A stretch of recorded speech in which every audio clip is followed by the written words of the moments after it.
meet your starting lineup for your Howell Knights.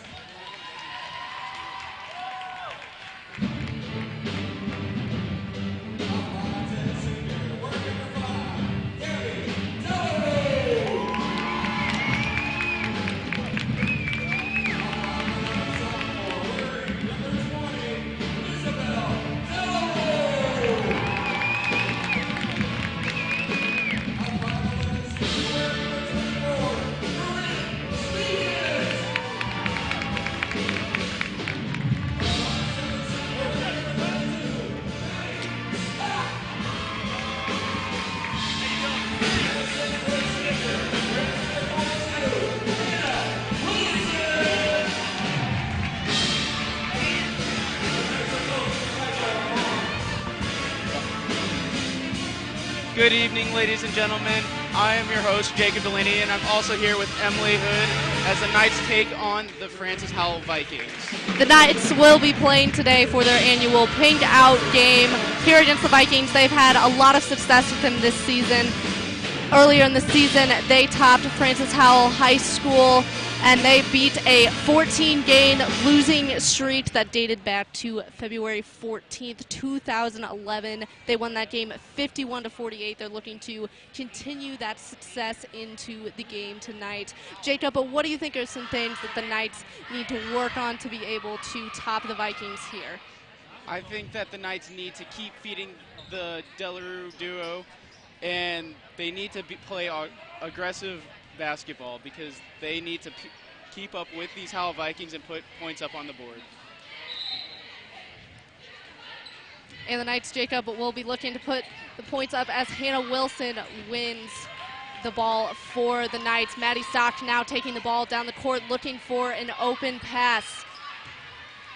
Stock goes to Delarue, number 5. Delarue back to Stock out on the outside. Now Isabel Delarue looking to push through, puts up a shot. That one goes off the rim, and the Vikings get the rebound. That is number 32, Jane Thompson. Sydney Russell now with the ball. She goes to Taylor Russell. Russell looking for the pass. The Knights having some excellent defense here. Sydney Russell pushes through, gets a foul for her team, and will head to the free throw line.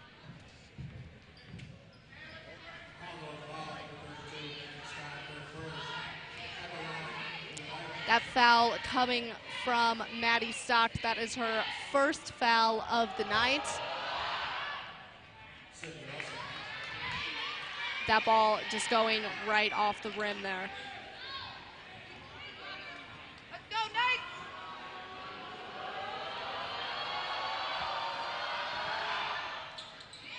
And Sydney Russell there sinking that second shot that will put the Vikings with the first points of the night, going up 1-0. Great pass there from Gabby Delarue to Maddie Stock. Maddie Stock pushing through. She's got Corinne Stevens, and Stevens sinking that ball, putting the Knights up on the board.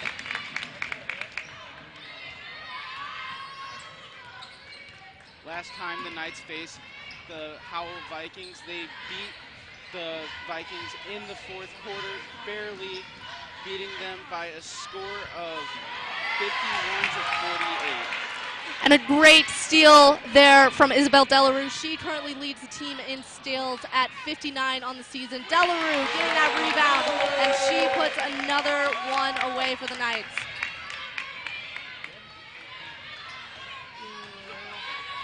This will be a big game for the Knights. They are currently 14-6 on the season. Oh, and there goes a great steal by Corinne Stevens, moving past 2 Vikings defenders. Maddie Stock with the rebound. She is fouled.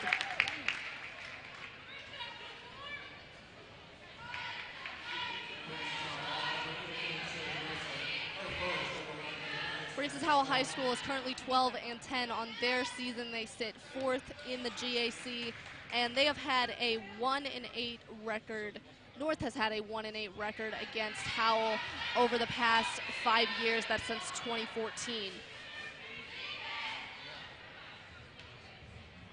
Maddie Stock now with their second free throw. Stock puts that ball up, bouncing around the rim, and the Vikings recover. Now Sydney Russell takes it down the court. Russell looking for an open pass. Moving back and forth, she goes to Thompson. Thompson now to Taylor Russell. Russell misses that free throw. Vikings get the rebound, looking to regroup and recenter. Foul called there in favor of Jane Thompson.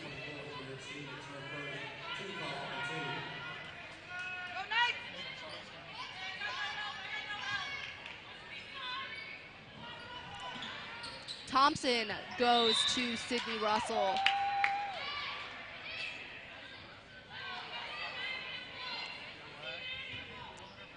Another foul called in favor of the Vikings. Thompson will look to pass it in again. Thompson, a long pass to Taylor Russell.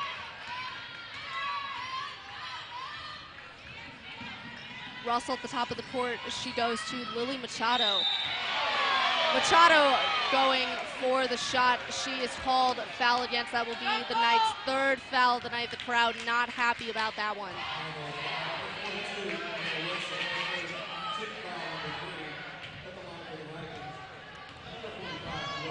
Jane Thompson is a huge player for this Vikings team. She is second in points on the season, averaging 10.1 points per game. This is a very good Knights team, as they will be graduating 7 seniors after this season. Thompson missing 2 of her 3 throws. Corinne Stevens fighting for that rebound. That ball going off Thompson, and the Knights will get this one back.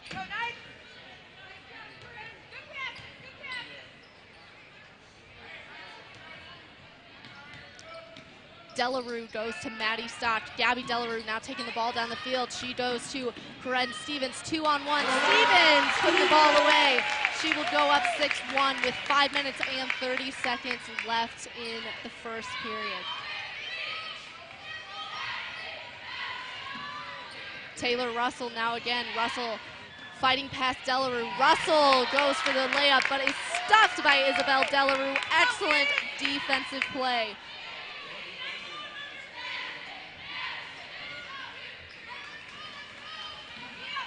Thompson fighting for a pass. She has to go far deep, and now back again to Taylor Russell.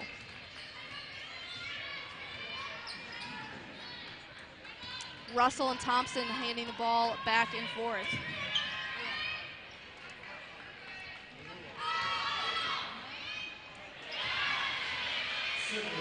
Sydney Russell putting that point up there for the Knights.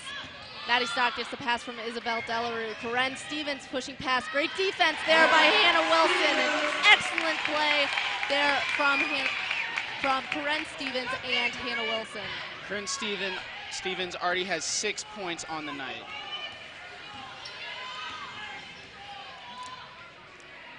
Sydney Russell now. Jane Thompson looking to push past Hannah Wilson, and a foul is called. That will be Howell North's fourth foul of the night.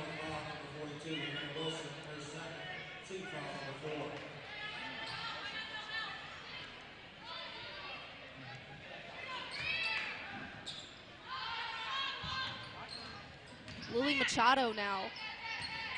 She goes back, steal there from Corinne Stevens, and the Knights looks to push fast down the court. Delarue for 3. She puts it up, and she sinks it. Isabel Delarue, a key offensive player here for the Knights. Isabel Delarue leads the team with 295 points, and she's also averaging 14.8 points per game. And Jacob, the Knights have a bright future here in Isabel Delarue and have a really nice mix of underclassmen as well as senior leadership in their 7 seniors, as you mentioned earlier. And that ball going off number 3, Taylor Russell.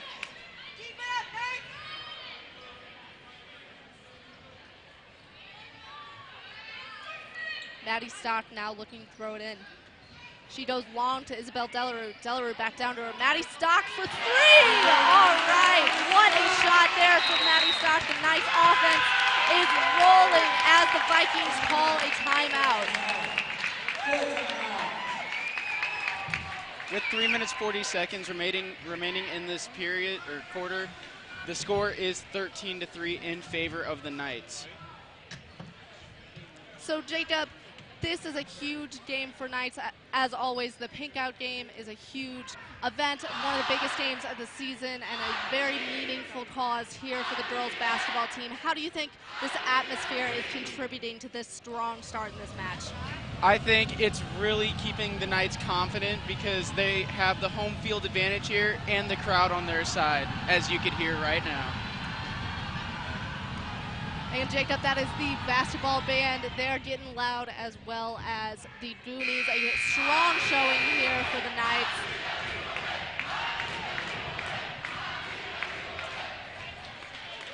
Great to see such support for a great cause. You will see the Knights players and the Howell Vikings players wearing blue shirts in honor of senior Maddie Stock's mom, who passed away from colon cancer. She will be looking to honor her mom tonight already with some spectacular play that she's had already throughout this game. Yeah, Maddie Stock already has 1 rebound, 1 steal, as well as 3 points. Machado now, she goes back to Taylor Russell. Taylor Russell looking to work past Stevens. She's forced to go to Grace Wilkinson. Sydney Russell now going up against Maddie Stock. She tries to go to Lily Machado. Lily Machado forced to go outside. Isabel Delarue trying to steal. That ball goes flying out of bounds off of the Knights.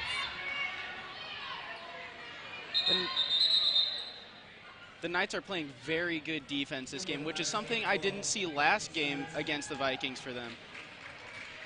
The team already has 5 steals in the game, as well as 2 defensive rebounds. And not only have they had great rebounds, Jacob, they've been doing really well offensively, as they've already taken a 10-point lead here in the first quarter. Taylor Russell now taking the ball at the top of the court. She's looking for the pass. The Knights doing a great job of coverage. Russell looking to push past Mackenzie Pugh, and she is fouled by Pugh but does not sink the shot. She will head to the free throw line.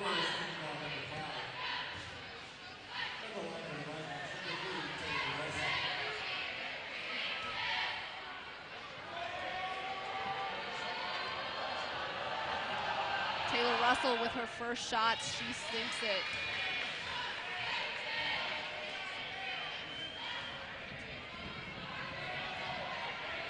Russell now going for a second, the Knights getting set to rebound. That ball sunk as well. The Vikings will catch up on their lead 13-5. Peyton Stevenson now, she goes to Stock. Stock looking for an open pass. She will dribble down the court, looking to get past Taylor Russell. She runs past Taylor Russell, gets past Taylor Russell and Grace Wilkinson. Pugh looking for a pass, but a traveling call is made, and now subbing in for the Vikings. That is number 23, Izzy Dabb.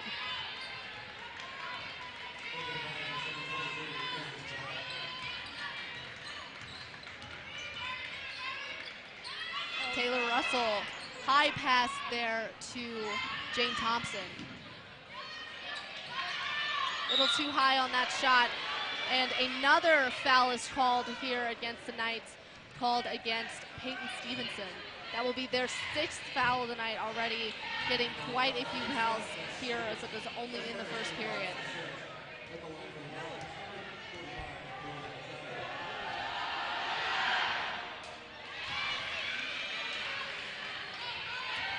Lily Machado sinking her first shot.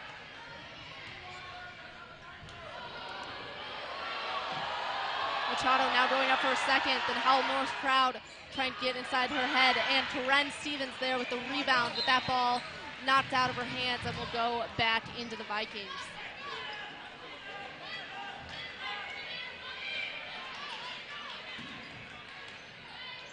Taking this ball for the Vikings will be Jane Thompson. Thompson goes to Taylor Russell. Russell from the top of the paint. That rebound there taken. Maddie Stock fights for the ball, gets that one back. Maddie Stock looking to push through Taylor Russell.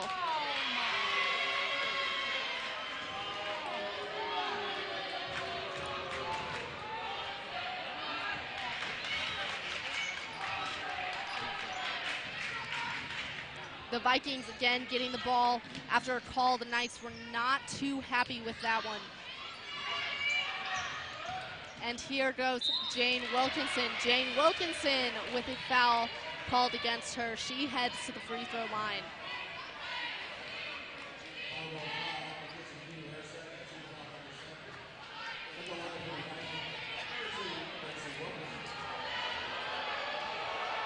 Grace Wilkinson, her first shot bounces off the back of the rim. This Knights team really needs to stay out of foul trouble early because they have some key players with a few fouls already.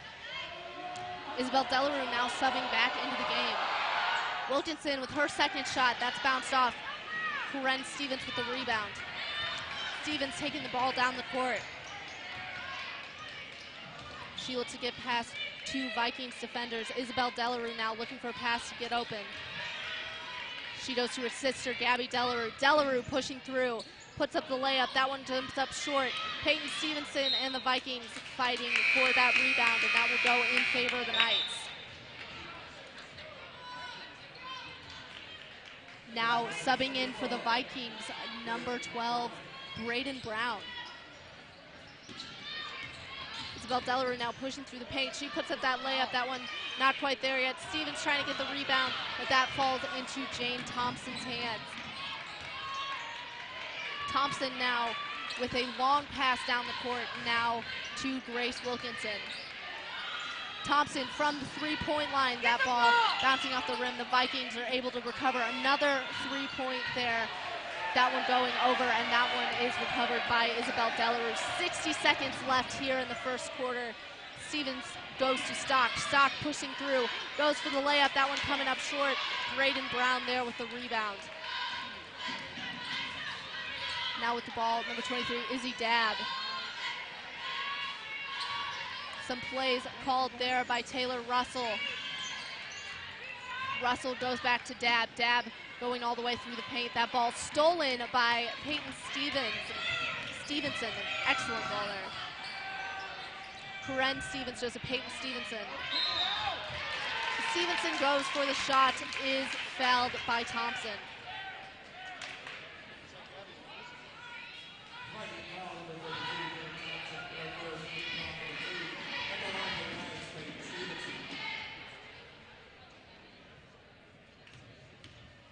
Stevenson, one of these senior captains for this team, makes a huge impact with her bright personality. It's no wonder why she was named one of the captains of this varsity squad. She would go up for her second free throw. That ball bouncing high, recovered by Brown. Russell again taking the ball down the court. 15 seconds here left in the first quarter. Russell looking for a pass. Delarue with the man-to-man defense. Thompson now looking to push through. Stevenson tries to block it. That layup sunk in there by Jane Thompson here at the end of the first quarter. Going into the second quarter, the Knights really need a momentum shift because although the Vikings were not putting points up on the board, it really looked like they were outplaying them there at the end of the first quarter.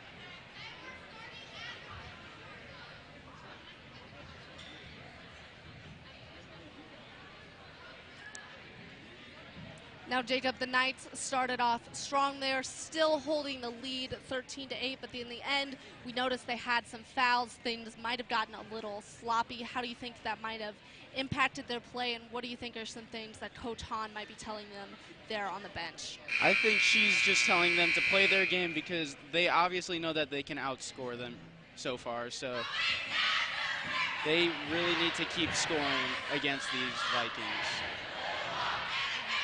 So far, Corinne Stevens is leading the team with 6 points, and just behind her is Isabel Delarue with 5 points.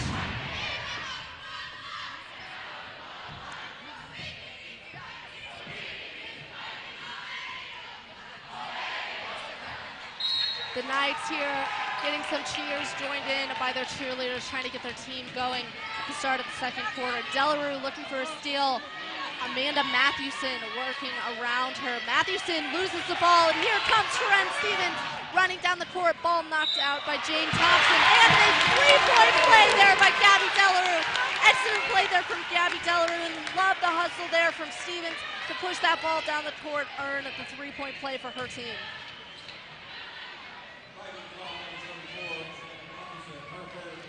The Della duo of Gabby Delarue and Isabel Delarue are huge here for the Knights. That pass looking for Karen Stevens, wasn't quite able to get a hold of it, and it's taken by the Vikings.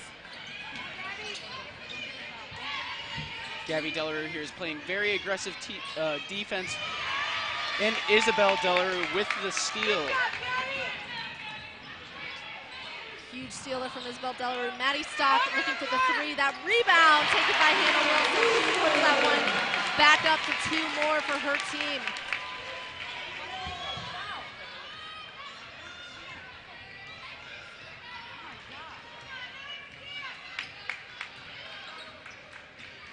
And Taylor Russell now with the ball.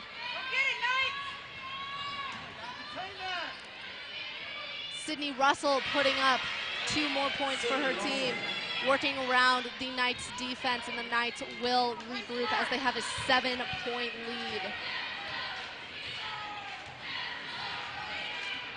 Stock looking for the ball. Delarue putting up a pick. Gabby Delarue looking for that layup. That ball bouncing around. There we go, finds its way right through the end of the net. And a running play there from Taylor Russell, and she is able to sink another couple points in for the Vikings. Taylor Russell for the Vikings leads the team in points with 391, and she's averaging 17.8 points per game. She's also second in the team in rebounds with 96, and she also averages 4.4 rebounds per game. Defensively wise, she also leads her team with 50 steals. Maddie Stock for 3 right from the corner of the court. Excellent shot for her. She is really in her zone tonight, making some excellent plays.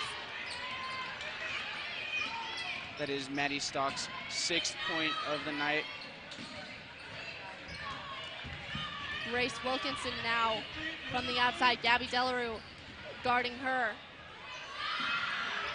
Sydney Russell goes for 3. That one sinks right through. Stock taking her time down on this end of the court. Stock goes to Stevens. Stevens all the way out for Delarue. Delarue for 3. That one bouncing off the front of the rim. And here comes the Vikings sprinting down the court. Maddie Stock looking to regroup. Great defense there from Gabby Delarue. Taylor Russell now up for 3, and there she goes again.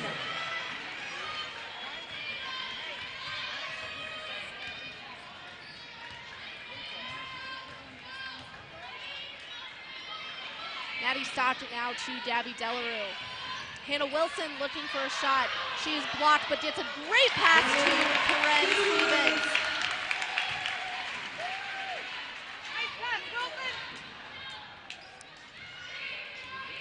And now Wilkinson bringing the ball down the court. Wilkinson looking for a pass. She goes to Russell. Russell almost at half court. Fighting through, going against Isabel Delarue. Delarue with the block. Excellent block there by Delarue. Taylor Russell didn't have an answer. Subbing in for the Knights, number 3, Jayla Teasley. That is already Isabella Delarue's 2nd block of the night. Thompson now looking for a layup. That ball going over the hoop. Hannah Wilson with the rebound. Here comes Maddie Stock pushing down the field. She goes to Isabel Delarue. Delarue for 3 once again, and she sinks it! Amazing shot there by Delarue. The Knights finding their groove here in the 2nd quarter with 4 minutes and 6 seconds left.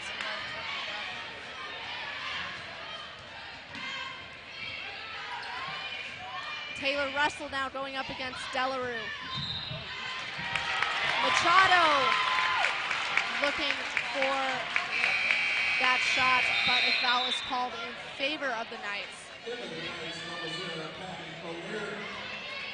Senior Patty O'Leary now subbing in for Hannah Wilson.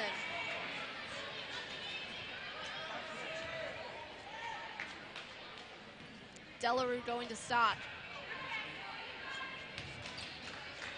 And Delarue and Stock pass the ball down the field. Here comes Corinne Stevens. Stevens goes up for three. That ball rebounded from the Knights. Taylor Russell pushing hard. Here comes Delarue. Delarue! Amazing block once again. That one's called a foul, though, against the Knights. This home gym is not happy about that call.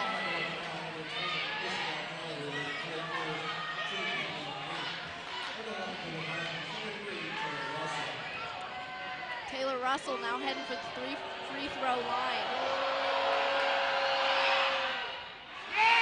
Her first free throw bouncing off the back of the rim.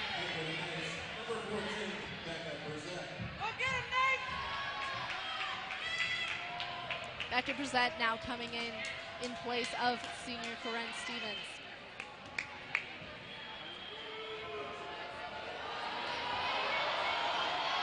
Russell now with her second. She sinks that one. Maddie Stock and Isabel Delarue now trying to get that ball down the field. Becca Brissett goes back to Delarue. Delarue once again from the three-point line. That ball bouncing back and forth, just can't quite make it in. Lily Machado goes down. Jane Thompson goes for three. That ball bouncing off the rim. The Vikings recover. The Knights desperately trying on this defense. Three-point attempt there from Taylor Russell. And a great rebound there from Patty O'Leary. Jayla Teasley goes to Becca Brissett. Brissett looking for an open pass. Great move there by Brissett. That pass picked up by the Vikings. A jump ball is called, and the Knights regain possession.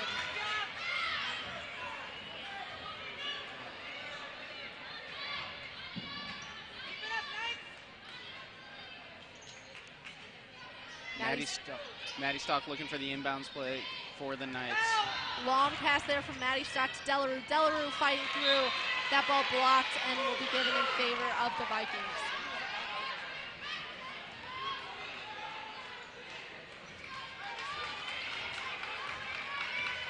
Two minutes and 50 seconds left. Jacob, the Knights will be up by 8 points, currently leading 27-19. Machado there again going for Taylor Russell. Russell being guarded by Becca Brissett and Patty O'Leary. Machado goes back to Russell. Russell goes up for three. She sinks that one once again. The Knights really need to cover Taylor Russell because she has been phenomenal so far tonight. Absolutely, Jacob. She averages 17.8 points per game. One of the most dangerous offensive players here for the Vikings, and she has been showing it tonight. Delarue going up for Patty O'Leary. O'Leary looking for a shot, and a travel is called.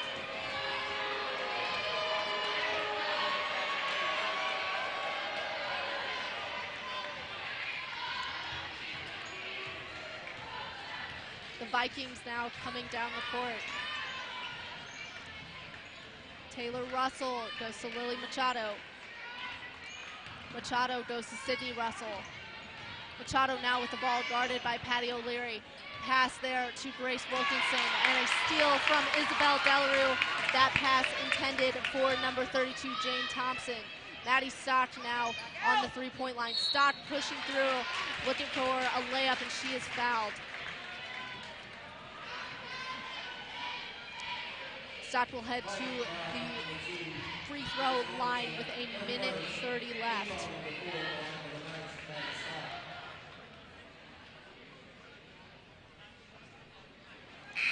Maddie Stock's first free throw bouncing around the rim, and now subbing in for the Knights, seniors Hannah Wilson and Gabby Delarue. Stock has 6 points on the night so far. Stock readying her second shot, and she sinks it, putting the Knights all the way up to 28.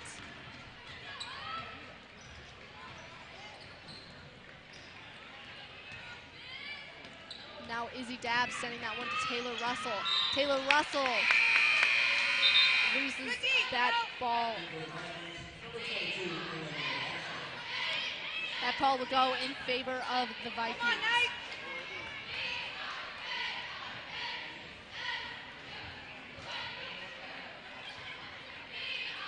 And subbing in for the Vikings, Olivia Lashley now with the ball.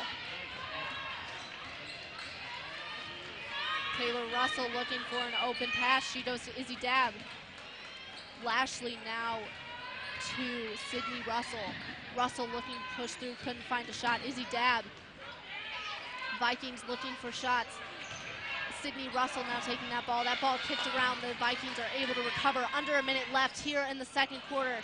A layup there looking for from Sydney Russell. Scramble there in front of the hoop. The Vikings recover once again. A three-point shot there from Sydney Russell, and a foul is called in favor of the Knights.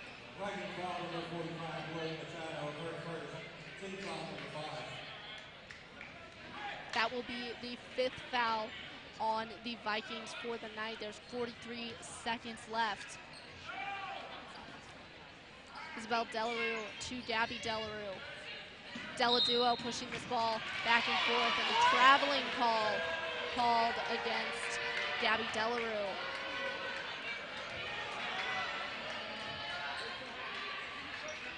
Gabby Delarue is the second highest in the team in points with 181, and she averages 9.5 points per game. And she's also second in rebounds for the team with 126. And that Deladuo, Jacob, a huge part for this Knights team as that three-pointer is synced from Izzy Dabb. Maddie Stock now pushing down the field, under 10 seconds left. Isabel Delarue goes to Gabby Delarue. Gabby Delarue for three. That shot going up over the basket.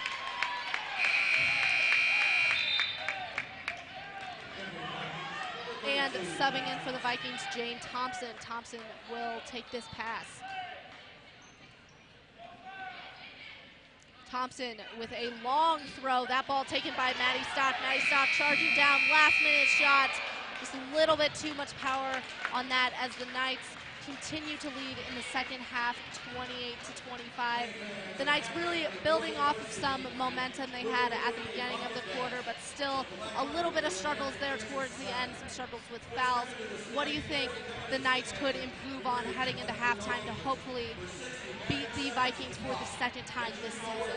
I think that the Knights just need to finish the quarter strong. So far they have started very well, but it seems like they cannot finish the quarter as well as they started. The Knights really struggling there with fouls, and as well as not able to get their offense going as well as they would have liked, feeding shots to Isabel Delarue, Gabby Delarue, Maddie Stock, huge offensive players for this team as they head into halftime. We will be back for you after halftime at 6:15, so be sure to tune in. Once again, my name is Emily Hood, here with my co-announcer Jacob Delaney, here on FHNtoday.com/live.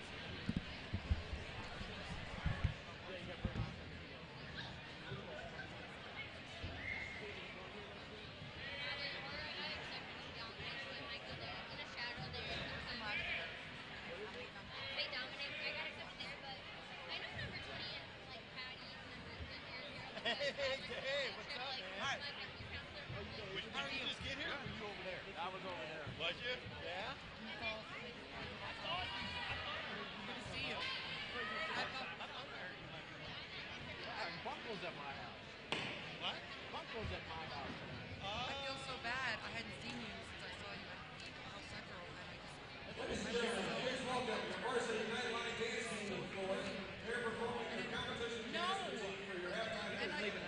No, This routine in the Missouri State Dance Competition coming up in 2 weeks in Bay Marina. Make sure to wish them luck. Take it away. and then I just realized you were like, just walked away like, okay, I was in the...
Please welcome to the floor your varsity cheer. How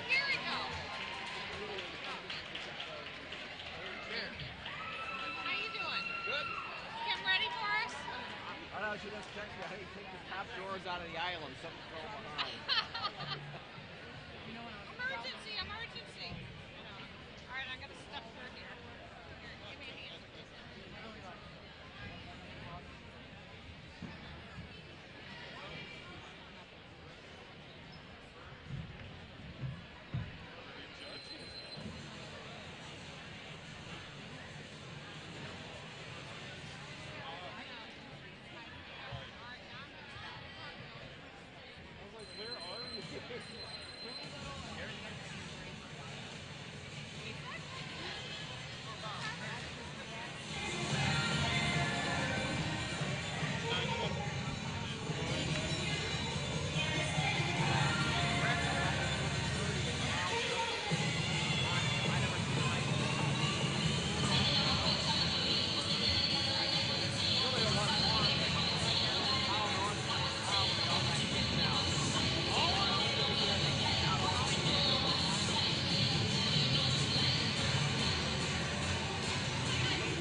Pleasant for your varsity cheer.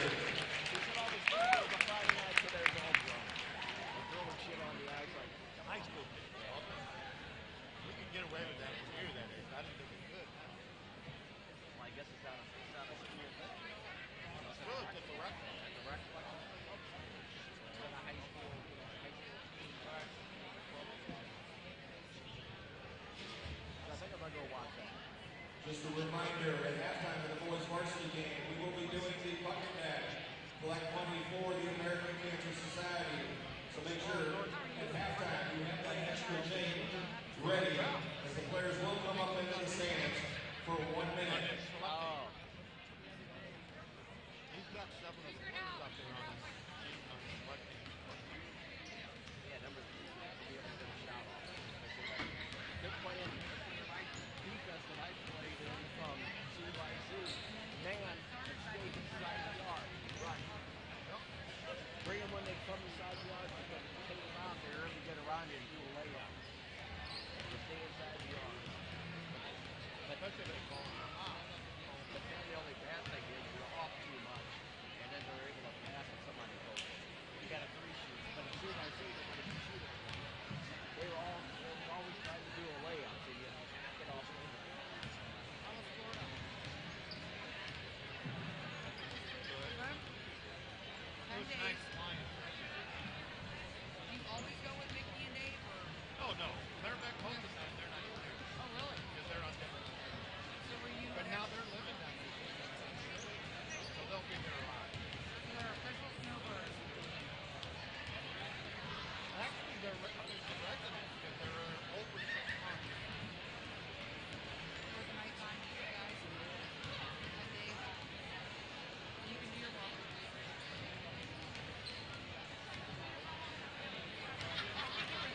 the official 7 or 6:30?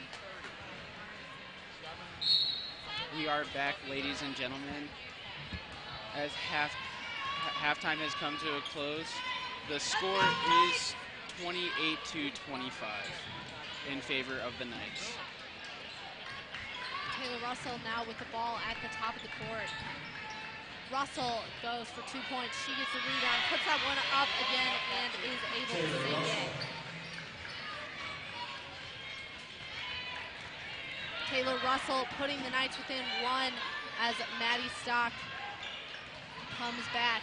Corinne Stevens there from the top of the paint. That shot just going a little left. Hannah Wilson with a great rebound. She puts that ball right up to bring the Knights' lead even higher.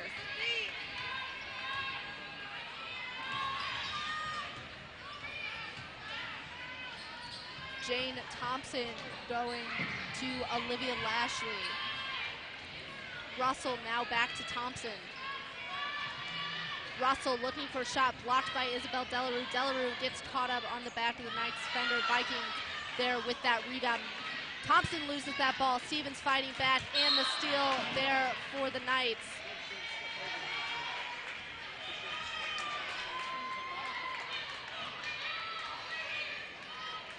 Call against the Knights there. The Vikings will throw in. Taylor Russell now for 3.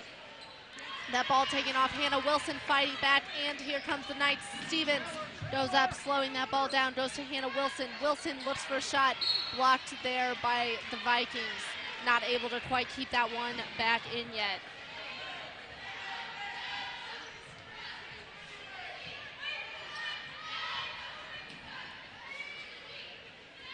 Stocked there to Isabel Delarue. Hannah Wilson with the ball, goes for the layup. That ball bouncing back and forth. Great shot there from Hannah Wilson. Hannah Wilson has 6 points on the night.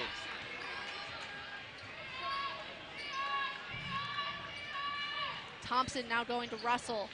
Russell there guarded by Isabel Delarue. Thompson not able to make it past Corinne Stevens.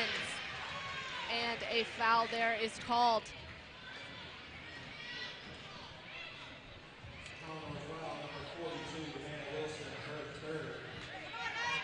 That foul there from Hannah Wilson, her 3rd foul of the night. Russell looking for a layup. That ball blocked by Corinne Stevens. Maddie Stock there going to Gabby Delarue. That layup not quite getting in the basket, and then there comes Sydney Russell, and she is fouled.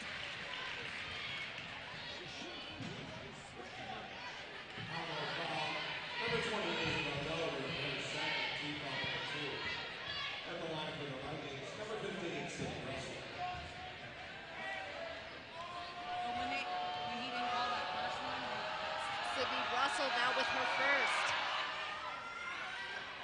She sends that one in for the Vikings, pulling them in 4.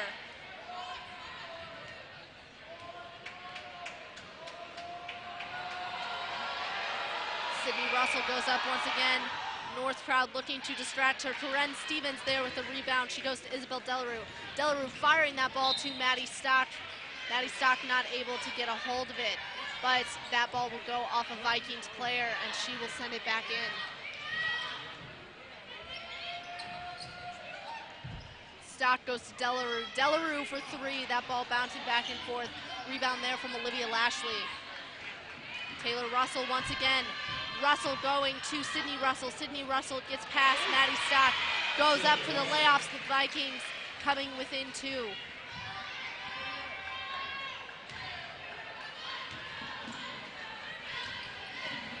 Gabby Delarue, a great pass there to Hannah Wilson. Hannah Wilson putting that one away.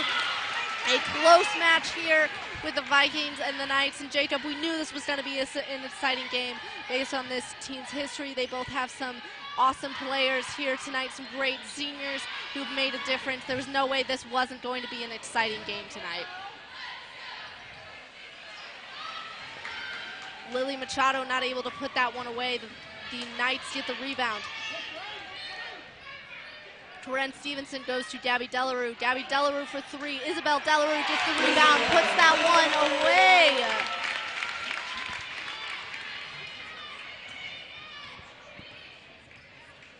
Isabella Delarue is playing very well tonight, as she already has 9 points, 2 rebounds, 2 blocks, and 4 steals, as we're halfway through the third quarter.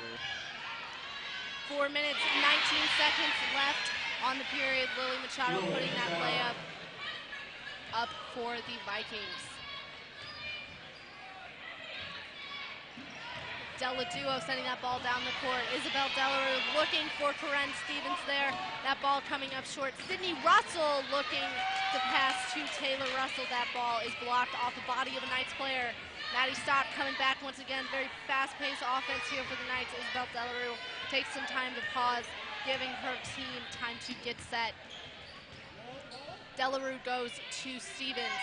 Stevens looking for a pass, trying to talk to her team, get something open. Stevens looking to fight through the Knights. That ball stolen by Taylor Russell. Great defensive play there by Maddie Stock. That ball hit out of bounds by Gabby Delarue. The Knights looking a little shaky here as we enter the third quarter. Timeout. Powell North. Full timeout.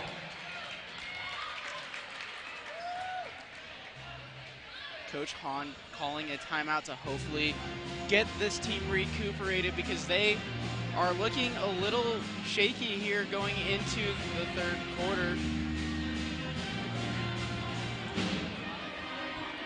Yes, Jacob, the Knights having a little bit of some sloppy play, having some passes that are getting caught in between Vikings players, having some things stolen their way. What do you think the Knights could do to help change the momentum, and how do you think the crowd and the atmosphere of this big pink out game is helping? I think the crowd is helping by keeping this team like hyped for the game.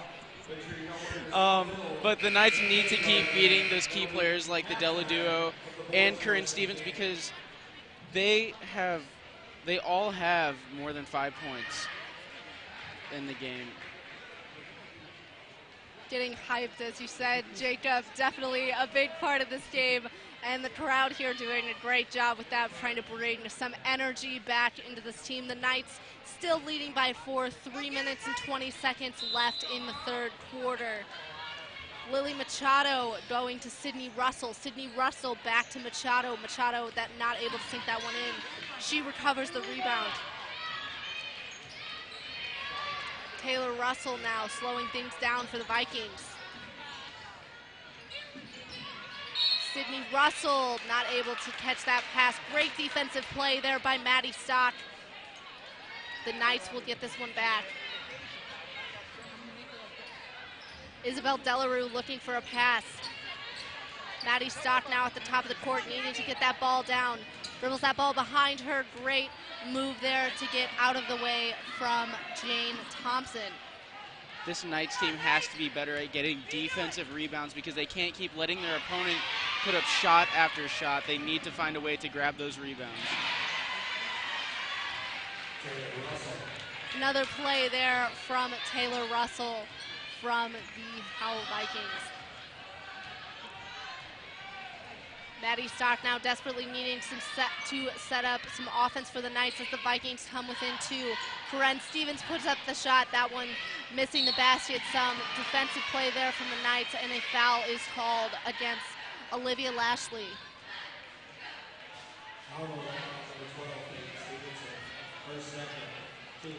That foul there called against Peyton Stevenson.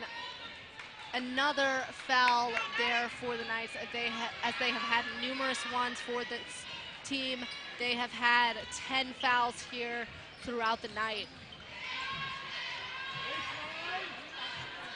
And a shot there from Sydney Russell, recovered from Lily Machado.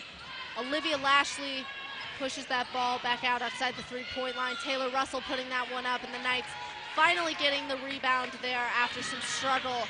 Gabby Delarue now putting that ball up, that ball bouncing high. The Knights just struggling to find the net. Jump ball now called, and the Knights will gain possession. Now subbing in for the Vikings is Izzy Dabb.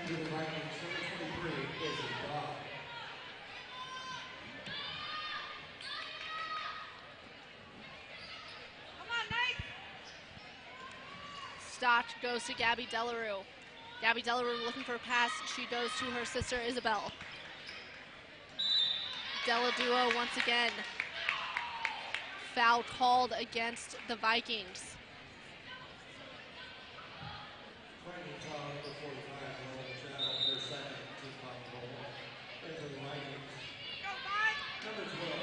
Braden Brown now coming in for the Knights after Lily Machado there is subbed out after that foul. Long pass there to Isabel Delarue. Delarue fighting through 3 Knights defenders, puts up the layup, finally ending that Vikings scoring run. Hopefully with that run, the Knights are able to get some momentum back and start turning this game back and turning this momentum into their favor as they lead by 4. And there comes Isabel Delarue. She gets that layup and a 3-point play there from Isabel Delarue, just what the Knights needed. This is the momentum shift the Knights needed going into, or closing out the third quarter rather, as they now lead the Vikings 40-34. And Delarue sinks that free throw, a 3-point play there. Izzy Dabb now with the ball. Dabb going to Taylor Russell. Taylor Russell struggling to find a pass. Russell going out of bounds there, and the Knights will regain possession. Jayla Teasley now coming in for Maddie Stock.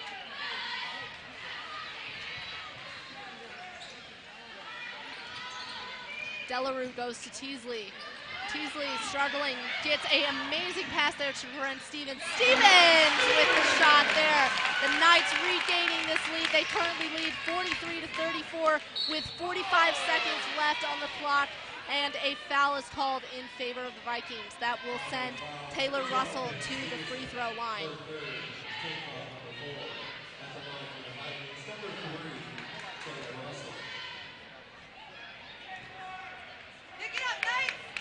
Taylor Russell now with her first free throws. Had a lot of practice here tonight on the free throw line as she gets her first. And number 2, Grace Wilkerson. Grace Wilkinson now in for the Vikings. This gym getting incredibly loud as Russell takes her second free throw. She sinks that one right in to bring the Vikings to 36. Delarue now pushing down the field, running past Izzy Dabb. Stevenson now with the pass. She goes to Corinne Stevens. Stevens putting that ball high. That ball bounces off. A rebound there by Izzy Dabb, and Sydney Russell all alone at the top of the court. She goes for that layup. That one bounces around and falls in. 22 seconds now left in the third quarter. Teasley now looking for a pass, heavily guarded from the Vikings. She goes to Isabel Delarue. And a timeout called here by Dawn Hahn, the head coach of the Knights.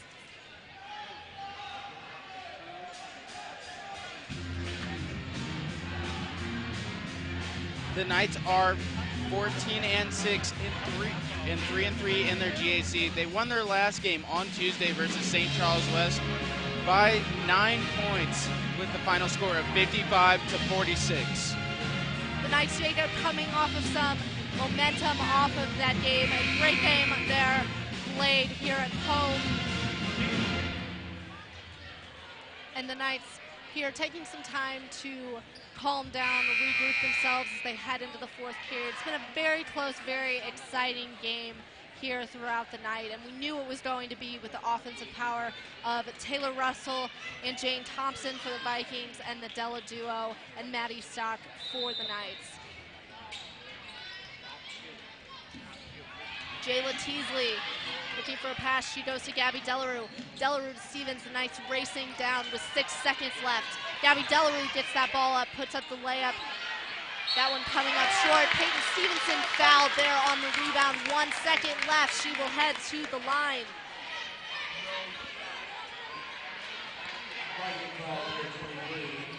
is a foul. Her first, team foul number 3. Hit the old Dean Smith, man, four corner. Stevenson's first free throw bouncing off the back of the rim. One player that has played very well for the Knights tonight, but you don't hear much about, is Corinne Stevens. She already has 10 points tonight, as well as 5 rebounds and 3 steals. And at the end of the first quarter, Stevens making a huge impact through the rest of the team as the Knights will lead 43-38. Jacob, how do you think the impact of strong leadership from these 7 seniors like Corinne Stevens, Gabby Delarue, Hannah Wilson, and other seniors has really made an impact on the team throughout this game and throughout their season? Well, I believe that they have such great leadership because they've been with each other for all 4 years throughout high school. So they have unbelievable team chemistry, including the Della duo.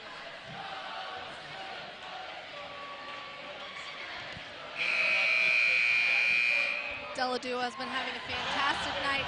Another player that has been having a really great night has been Maddie Stock. Maddie Stock has 7 points on the night, 2 3-pointers, 2 rebounds, and 1 steal.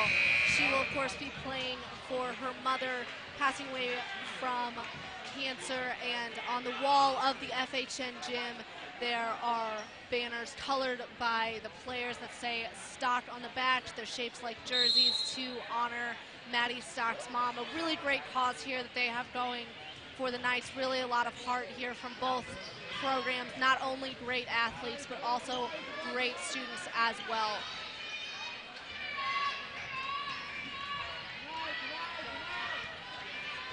Jane Thompson now looking to battle past the Knights. She is fouled and goes to the ground.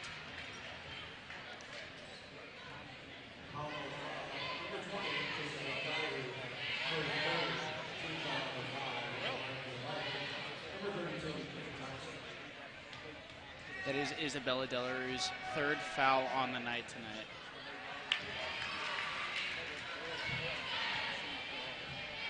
Jane Thompson missing her first free throw. Thompson now with her second. That ball bouncing from the front to the back of the rim. She sinks that one in.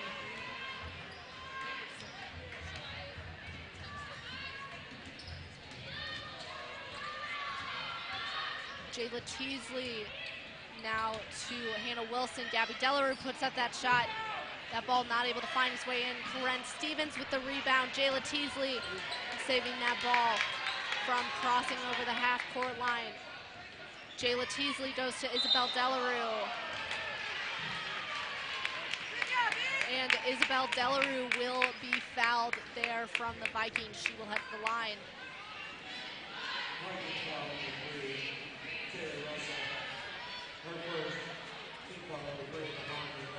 And that foul comes after number 3, Taylor Russell. That will be the 4th foul on the Vikings.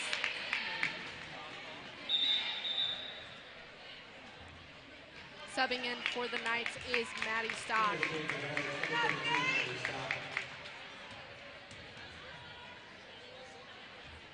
Delarue with her second free throw sinks that one as well. That will put the Knights up to 45. Isabella is the top scorer for the Knights team tonight with 16 points. Taylor Russell looking for a pass, not able to find anybody to get open. Jane Thompson coming up for the front. She sends that one to Sydney Russell. Thompson there being guarded by Stevens. Sydney Russell looking to push through the paint. Goes to Lily Machado. Machado puts that one up. Then rebounded there by Olivia Lashley. Lashley finds her way to the net. Isabel Delarue with the pass intended for Maddie Stock. The Vikings save that one and will put up another 2 points as they have closed their lead here to simply 45-43 with 6 minutes and 20 seconds here in the 4th quarter. Isabel Delarue fighting through. She goes to Hannah Wilson. Wilson looking for a pass. She sent it long to Gabby Delarue. Gabby Delarue not able to put that one in the basket. Vikings hustling now down the court. That ball knocked out, and a foul is called against the Knights. Almore foul, number 32, Maddie Scott, first second. Team foul number 6. Timeout. Timeout now being called by Coach Don Hahn after an intense couple minutes here in the FHN gym. The Vikings there closing their lead here as we head into the fourth quarter. What do you think it would mean, Jacob, for the Knights to come back and win this game and win their second game of the season here against the Knights after struggling so bad in past years? How do you think this win would mean? What would this win mean to them? Well, I believe that beating the Howell Vikings 2 times in a single season would be great for this team, because as they close out their season, they would be coming off of some very strong wins against teams like St. Charles West and Holt earlier this year, who are very good at basketball.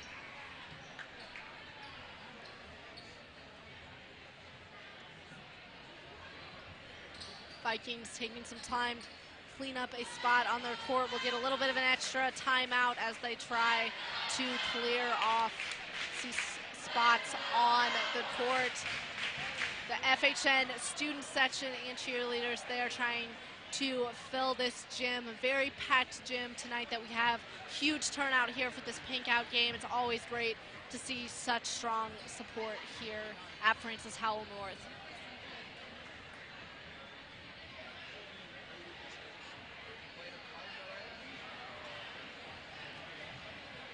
As this is a close game in games that are decided by 10 or less points, FHN is 7-2 on the season. They're very good at pulling out these really close matches.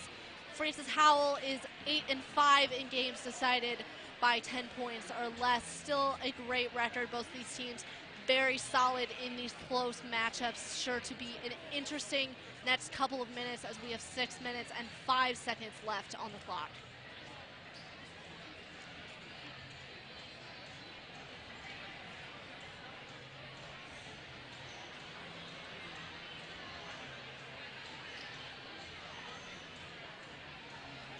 The Knights are 2-1 at home this season. They have only had 3 home games before today. The Knights will have quite a few more home games here coming up, as they will have one on the 15th against Troy Buchanan, and then again one on the 19th against Fort Zumwalt West. Both will be at 5:30. Their next game coming up, they will be away at Fort Zumwalt West. That will be on February 12th.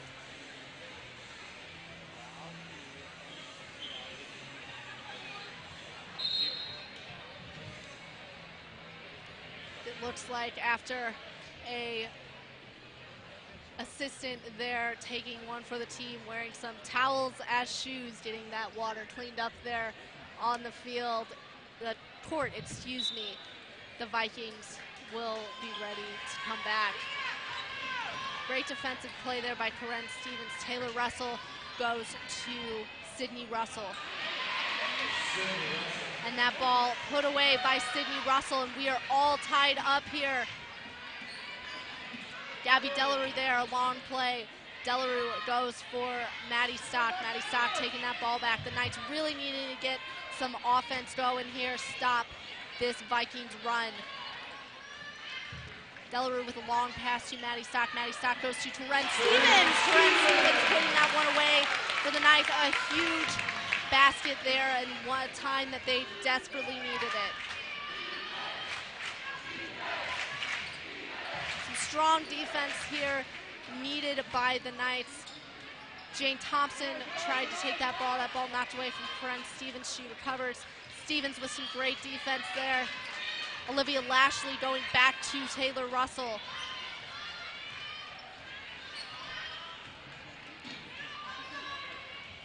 Sydney Russell goes back to Taylor Russell. Taylor Russell guarded by Delarue. Lashley goes back to Sydney Russell. The Vikings not able to put up any shots here. And Sydney Russell goes down, holding her ankle, looks to be in some pain. And that ball goes out of bounds. Sydney Russell there clutching her ankle. She will be subbed out of the game. Grace Wilkinson coming in. Russell limping as she heads off the court. Gabby Delarue there to Isabel Delarue.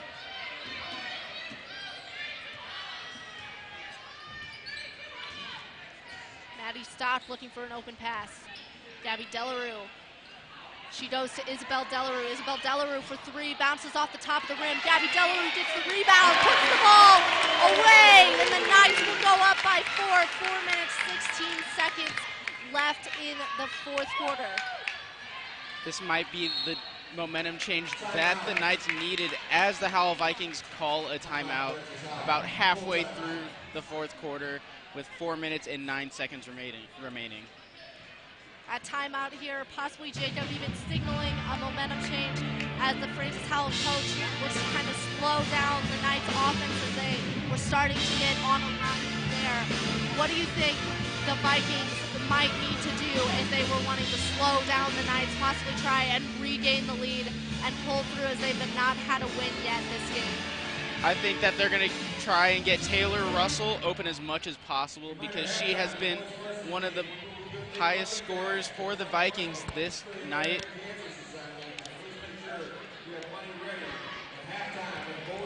Taylor Russell, one of the best players for this Viking team, and not only does she lead in points and works hard offensively, she's also a great player defensively. She is second in rebounds on the team with 96 rebounds, averaging 4.4 rebounds per game, and she also leads the team in steals with 50 steals on the season. Both teams looking quite tired after fighting hard throughout this game. Knights fighting hard, looking for some good defense. Sydney Russell back in the game. She looks for the layup. She is fouled.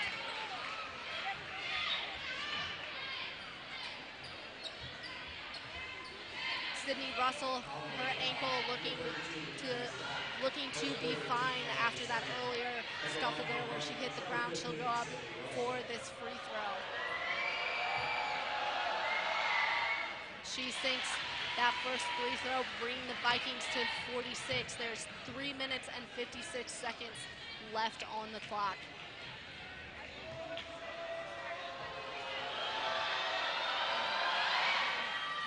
And Sydney Russell sinks her second. The Vikings now within 2 once again.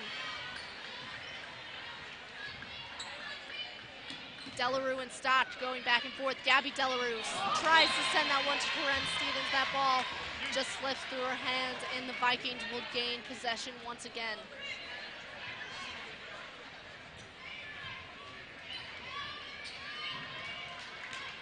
Hopefully the Knights can keep this good defense up as they have 11 steals on the night and 2 blocks. And speaking of steals, Jacob, there goes Isabel Delarue, and she fights through, puts that layup against Taylor Russell, puts the Knights up between 4. Taylor Russell trying to bring that ball quickly right back. Sydney Russell goes up, and Hannah Wilson trying to block that ball. A foul is called. Sydney Russell heading to the free throw line once again. That is Wilson's 4th foul, and that is the 7th foul for the Knights.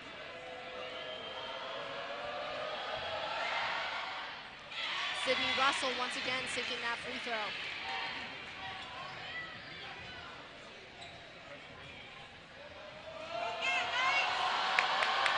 Knights getting set to get this rebound. Desperately need to regroup quickly here. Sydney Russell once again making her second shot. Delarue goes to Maddie Stock. Corinne Stevens there firing it to Gabby Delarue. The Knights coming quickly. Isabel Delarue looking to push through, fights through. 3 Knights defenders fighting for that rebound, and a foul is called. It was very good ball movement by the Knights in that play. Especially Isabel Delarue there. Some great moves to get around the Knights, or excuse me, the Vikings defense there in the paint. The Knights really needing some scoring here to up their lead a little bit. That shot just barely bouncing off from Isabel Delarue. The Vikings looking to move quickly. 2 minutes, 55 seconds left on the clock.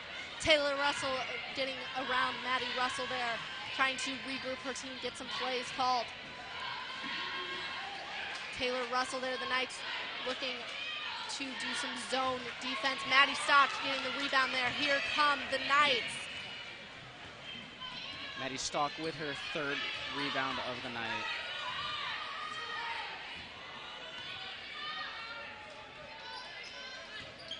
Corinne Stevens there with a pass to Gabby Delarue. Corinne Stevens goes up, goes for the layup. Oh, that ball just barely bouncing around the rim. The Knights giving it everything they've got, just can't find their way into the net.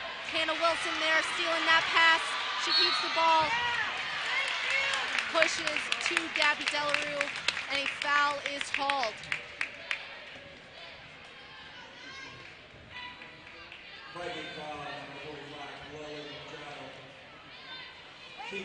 That foul there called against Lily Machado. The Vikings now up to 6 fouls. Corinne Stevens now with that pass. Back to Maddie Stock up top.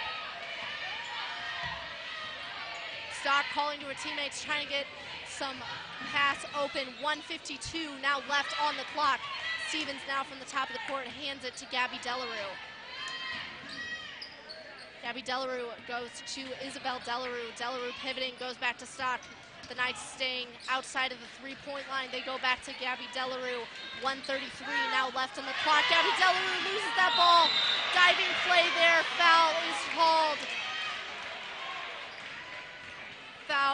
Foul against Gabby Delarue, stopping that play. Sydney Russell once again heading to the free throw line. 1:27 now left. The Knights currently leading by 2.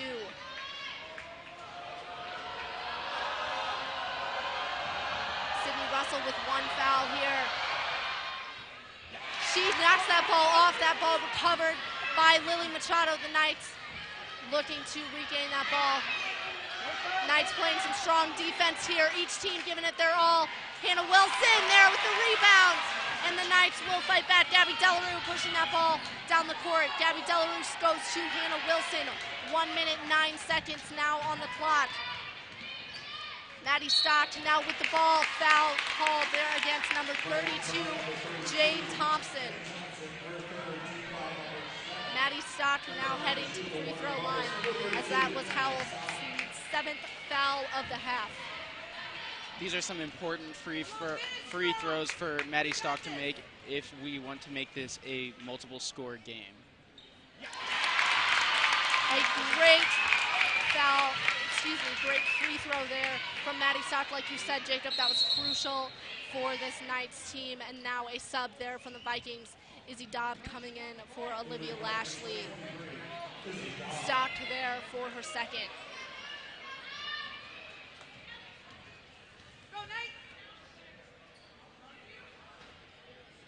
And Maddie Stock sinks the 2nd. That makes this a 4-point game, 2-score game here for the Vikings. The Knights desperately needing some defense set. 55 seconds left on the clock. Taylor Russell goes for 3 from the top. Russell sinks that 3. It is a 1-point game. Timeout now called by the Vikings. An exciting end to this half. The Knights lead by 1.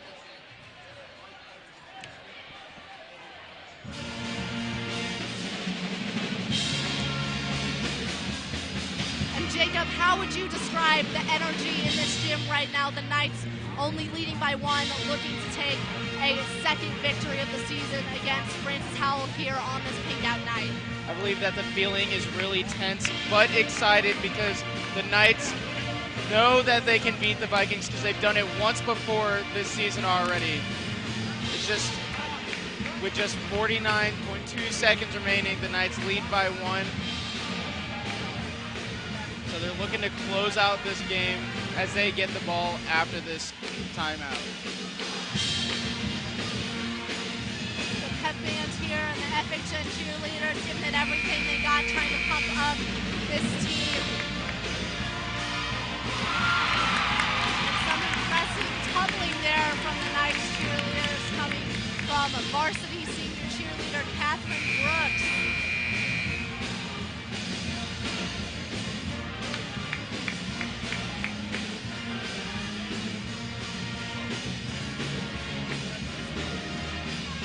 The Knights will start out with the ball here. Isabel Delarue looking for a pass. She goes to Maddie Stock.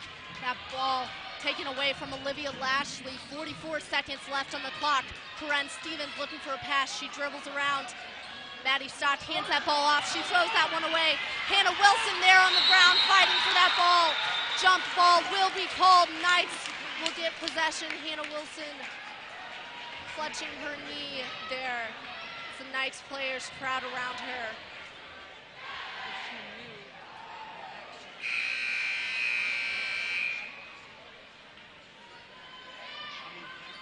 34 seconds left on the clock. The Knights players looking a little shaken up there on the court.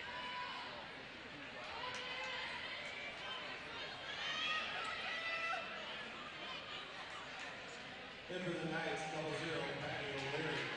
Patty O'Leary now coming in for Hannah Wilson. Hannah Wilson really giving it all for her team there to win that jump ball. Crucial play here for the Knights. The Knights need this scoring opportunity. Patty O'Leary looking for a pass. She falls to the ground. Foul is called. That foul will be against Lily Machado. 29 seconds left.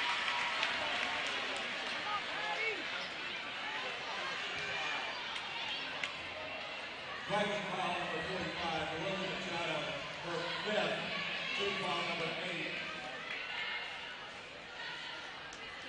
Patty O'Leary now to the free throw line, looking to put the Knights up here. Lily Machado coming to the back of the court, her fifth foul of the night.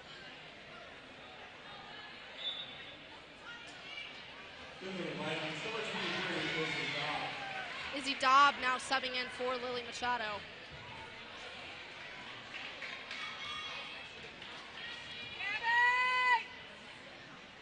Patty O'Leary, her first. She sinks that free throw.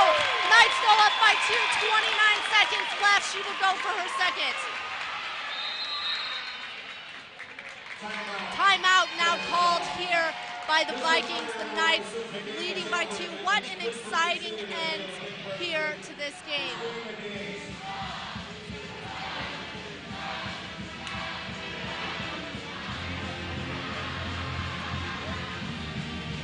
Energy in this gym is just electric here for this match. Jacob, what do the Knights need to do to try and pull up this win? As they only lead by 2, 29 seconds, still a lot of time there to work with. The Knights need to keep on playing that good defense that they've been playing all night. They have multiple steals tonight, and they have gotten better at defensive rebounds this half, as well as Isabella Delarue has 2 blocks on the night.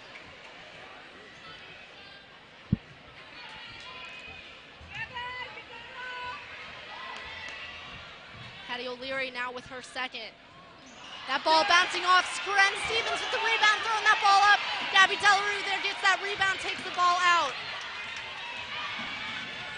Maddie Stock there. Maddie Stock fouled there by Jenna Thompson. She will go to the free throw line for a 1-and-1, 19.8 seconds left.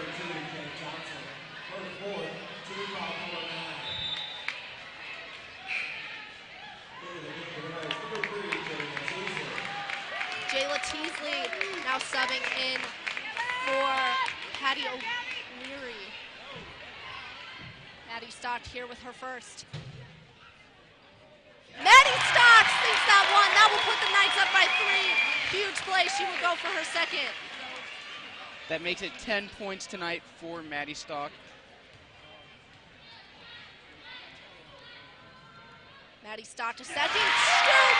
Knights go up by 4. 19.8 seconds. The Vikings running down the court. Taylor Russell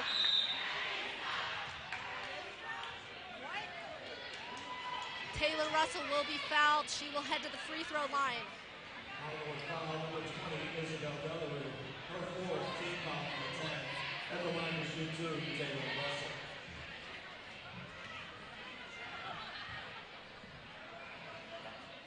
Taylor Russell with her first. She misses that first shot.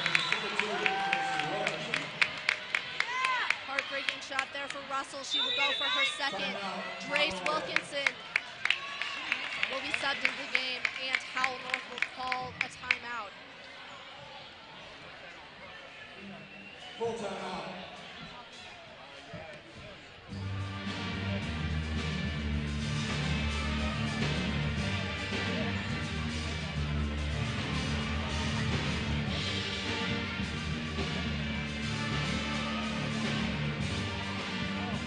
Now, Jacob, what do you think is one thing that the Vikings could improve on if they're trying to come back here from this 4-point deficit with 12 seconds left? They really need to start spreading that ball around to players that might not be being guarded as much by the Knights, like Taylor Russell. The Knights are guarding heavily since she has been one of the top scorers for the Vikings tonight. The Knights have had some great defensive plays and really just a great showing all around. They've had some awesome plays from some great senior leadership, especially coming from players like Hannah Wilson, Maddie Stock, and Karen Stevens. Those three making huge moves for their team. And Taylor Russell will sink that second free throw. Isabel Delarue goes to Gabby Delarue. Gabby Delarue surrounded by two Vikings. Foul is called. 10.4 seconds to go. Viking foul number 15, Sid Russell. Her second, team foul number 10. At the line for the Knights to shoot two. That foul there coming from Sydney Russell. Gabby Delarue now heading to the free throw line. Both teams at 10 fouls each on the night. Gabby Delarue sinks her first free throw. The Knights going up by 4 again, 57-53. Jayla Teasley now in for the Knights, and number 24, Amanda Matthewson there for the Vikings subbing in. Teams making some last-minute changes. Gabby Delarue, that ball coming out. Rebound there from the Knights. Braden Brown goes to Taylor Russell. Taylor Russell goes up for three. That three-point shot misses. Team ending the year of the Knights, their second win of the year against Francis Howell. What an amazing game, what an exciting end to the season. How much do you think that win meant for the Knights, Jacob? That win meant more than anything, especially for Maddie Stock, because she was playing for her mother, and the Knights played great defense all night with 21 rebounds and 13 steals, also with 2 blocks. Well, thank you all so much for tuning in. Like you said, Jacob, an incredible night here from both teams. Some great basketball, and we aren't done with basketball yet. Be sure to tune into this stream here in 15 minutes where we will be bringing you the boys varsity basketball match here on FHNtoday live. That will be announced by Jordan Malevchek and Joel Bennett. Once again, my name is Emily Hood, here with my co-announcer Jacob Delaney. Have a great night, and we will see you in 15 minutes. What do you think of that game? What do you think of that game? Dr. Feelgood. Gabby. I watched you on the video today. Are you the guy who does that video of Francis Howell? What do you think of it? Whatever it is. Are you Valerie?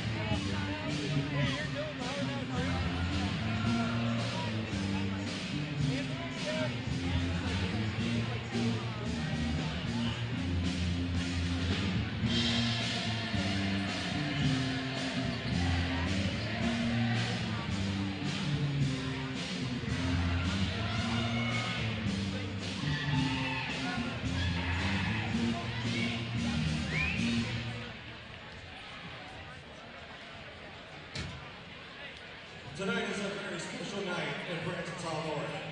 As you enter the gymnasium, you may have noticed the girls have played with different uniforms. Their special Congratulations on the fans in the stands.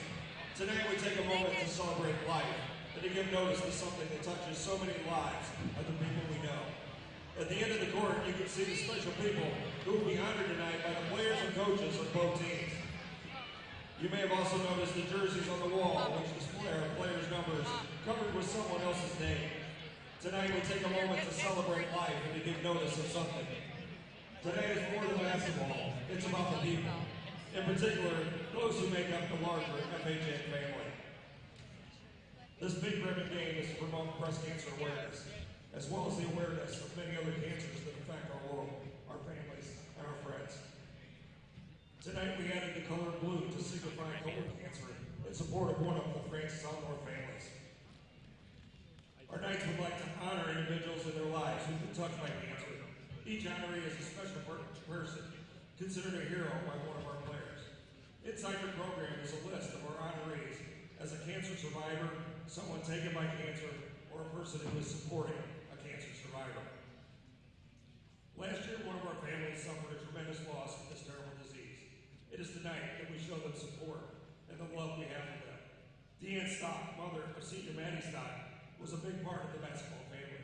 Always smiling, always cheering, always supporting her daughter in the game she loves to play. Deanne's strength and resilience is still here. If you didn't know Deanne, you can see her in the faces of each of her wonderful daughters.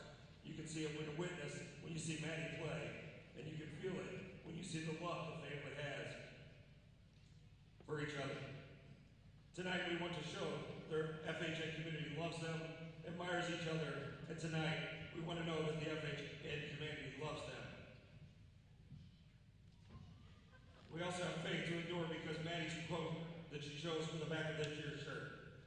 Too busy to be sad, too positive to be negative, and too determined to be defeated. We are here tonight to support the fight, support the research to find the cure. Survivors and those supporting survivors, keep hope alive and continue to fight. Please join us in honoring the special heroes of tonight's game. Players, you may now take the honorary jersey you've made for them.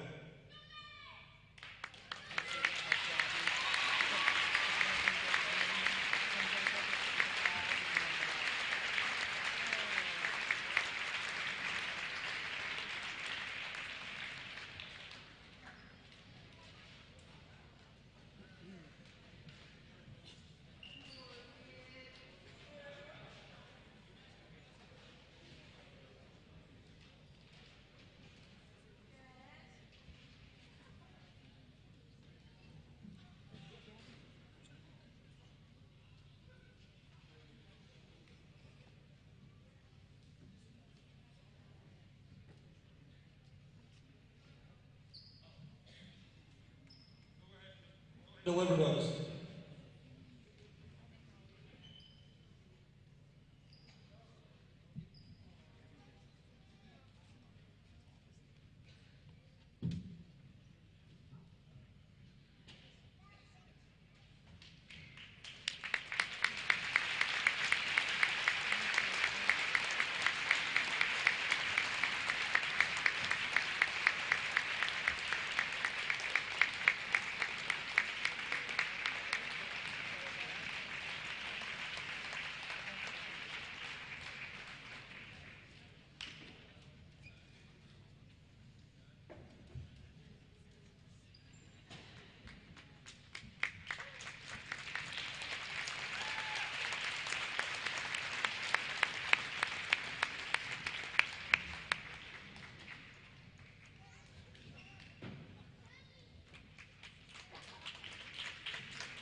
especially want to thank a huge thank you to all who purchased our t-shirts, who've made donations over the last few weeks.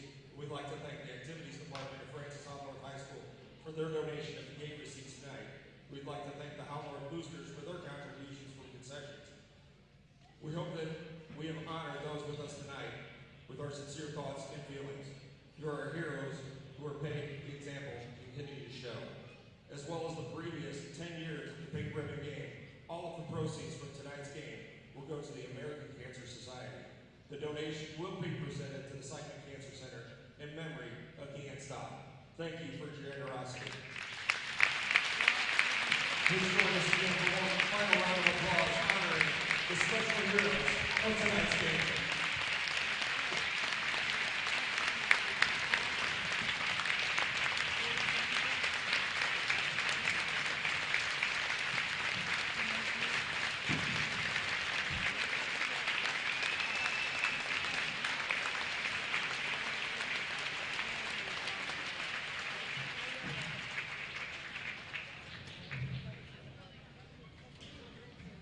Thank you.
would you please rise as we honor our nation with the playing of our national anthem.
Now let's meet our starting lineups for tonight's game. First for the visiting Vikings. Their head coach, Mr. Kurt Jacob. A 5'8" senior, wearing number 1, Dalen Dalton. A 6'4" senior, wearing number 3, Patrick Chunky.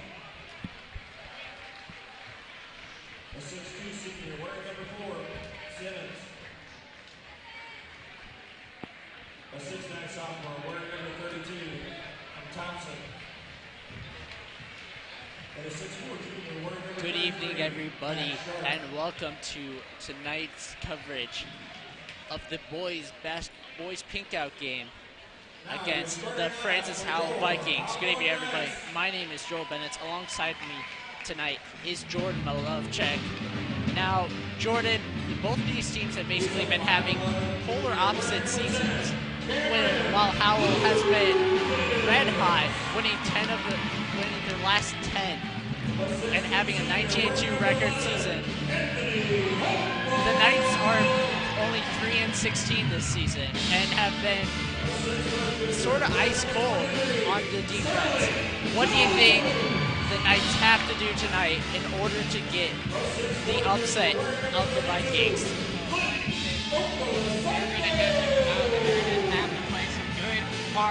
Hard-nosed defense against the Vikings.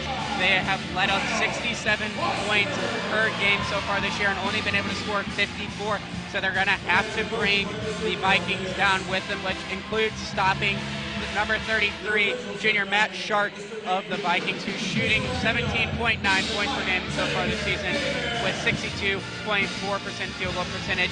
So they are definitely going to need to make sure to put an end to him. He is an absolute massive force, and you're going to see him over on the far side towards the scoring table right now. Now, you mentioned Matt Shark of Francis Howell being the key player on the team. Last week, him, along with his teammate Dalen Dalton, number 1 on there. Actually, speaking of that, the game has started. Dalen Dalton out to the corner, trying to move into the paint, and he gets in as he scores the first points of the game. Speaking of Dalen Dalton, like I was saying, both of them were actually able to get into the 1,000-point club last week. Impressive feat for any high school basketball player. How do you think that proves? Well, that definitely shows not just some strong offensive play, but it's also going to show some experience and some chemistry. Obviously, you said you have both of those players, and that they obviously have been playing together for a long time. They've been working together all season together as they have been putting the Howell Vikings out there at the top of the GAC South at a 19-2 record. But that shows that they have played together for a long time. They know what they're doing. They know what to look for, especially against a North Knights team that they've seen a lot through their high school career. And that was a block right there by number 32. That was Sam Thompson. And Sterling Jones tries for the 3 and can't get that, as Matt Shark is going to grab the rebound. And Howell gets on defense again. Passes it in. And that's the rebound by Sterling Jones right there after the miss by Sam Thompson. He's trying again, and he completely airballs it there as Matthew Simmons grabs the rebound. Pass it back to Simmons. Simmons tries for the 3, and it bounces around the rim, but is unable to get it. Shark grabs the rebound, and he's able to get the basket in. Kyle Foster, who's just been added to the starting roster, as it passes it off to Clinton Octavasongo. Hopel tries for the 3, and it bounces off the rim. Jalen Dalton takes it down the field, passes it into Sim, and it bounces straight to Shark. Dalton tries for the 3, misses, rebounded by Simmons, and Simmons with the offensive rebound is able to put it back in. So Jordan, it seems like they've all of the points from Howell right now have been second chance points. They've been able to grab the rebound and score off that opportunity. Is that already exposing a weakness for the Knights? Yeah, the North Knights are, as you guys can see, not a very tall team. They're getting kind of bullied around down in the paint, and they're just not going to be able to get anything going here. They're giving up on going after rebounds. They're not going for any defensive rebounds, and that's giving this very strong Vikings team a chance for, if they miss that first shot, they're giving them that second chance for at least 2 points. And they need to be winning down low, or they're just not going to be able to get onto offense to try and feed Hopel or Montgomery. Foster gets the ball back, and he almost misses it to Hopel. Passes it right back to Foster, and that's a steal right there by Simmons. Simmons trying for Dalton, and that was quite a pass there for... That was a nice attempt there for the pass to Thompson, as it bounces off him, as it also bounces off a Knights defender. Very athletic play there by Daylon Dalton. He noticed that ball was being thrown almost out, and he just absolutely chases down that ball, looking like a little bit of a track star, and then able to throw that ball back in to his teammate. Just not able to get his hands on it, as number 32 fumbled that one out of. And that was a basket there by Patrick Schulte, first of the night. And that was, the ball bounces off of Octavasongo's foot. The North Knights already down 8-0 here with 5:26 remaining in the first. North Knights needing to get some points here in the upcoming possession if they even want to start thinking about staying in this game in the first. And Schulte with the nice pass out. Howell's had some pretty good ball movement here already. They're being very aggressive with their passes. They're not letting anything go, not letting anything going, as that one is an errant pass, though, as Cameron Lewis is going to pick that up and take it to Hopel, who's going to lay it in for the first point for the North Knights with 5 minutes left here in the first, with the score now 8-2. And that was a nice block there by Octavasongo, as just like that, Knights take it back, passes it back to Lewis, and he airballs it. Hopel with the rebound is able to lay it back in. And just like that, they've cut the lead in half. The North Knights now down 8-4 with 4 minutes, 35 seconds left. And that was all started there by a little bit of a shift change there by Octavasongo with a big block there. Looking a little bit like LeBron James, as that is going to be number 32, Sam Thompson, just bullying him down in the paint, pushing him out of the way, and taking those 2 points for the Vikings. As Sterling Jones is going to get the pass inbounds, back to Kyle Foster, back to Hopel, to an open Sterling, over to Octavasongo, fakes out the defender, tries up off the rim, and it's a rebound by Dalton. Dalton getting it back, trying to break Lewis's ankles, and that's a 3 right off of the rim once again, as Cameron Lewis takes it back, and he's able to get it in. Great play there by Cameron Lewis, being able to pick up that open ball near midcourt and just be able to run it down. It looked like he was looking a little bit for Hopel underneath, but just didn't see him open, as he's going to take that jumper on himself. And then number 1 bringing it back, Daylon Dalton getting the 3 there. Kyle Foster once again bringing it in. Back to Octavasongo. Passing it back to Lewis, and he hits the rim again.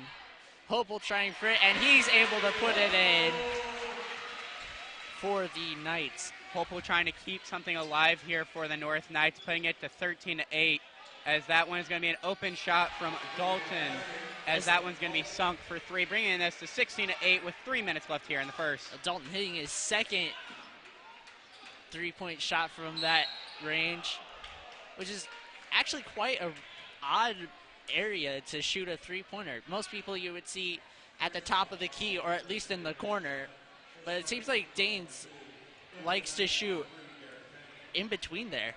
Yeah, it's a great spot. You have the backboard in case, but he's been sinking them right through the net, though. Derek Penny will be subbed in for Clinton Octawasongo. And he misses the pass, and Dalton is able to get the easy layup. Big mistake there on the pass, and Sterling Jones talking with Kyle Foster on their way back.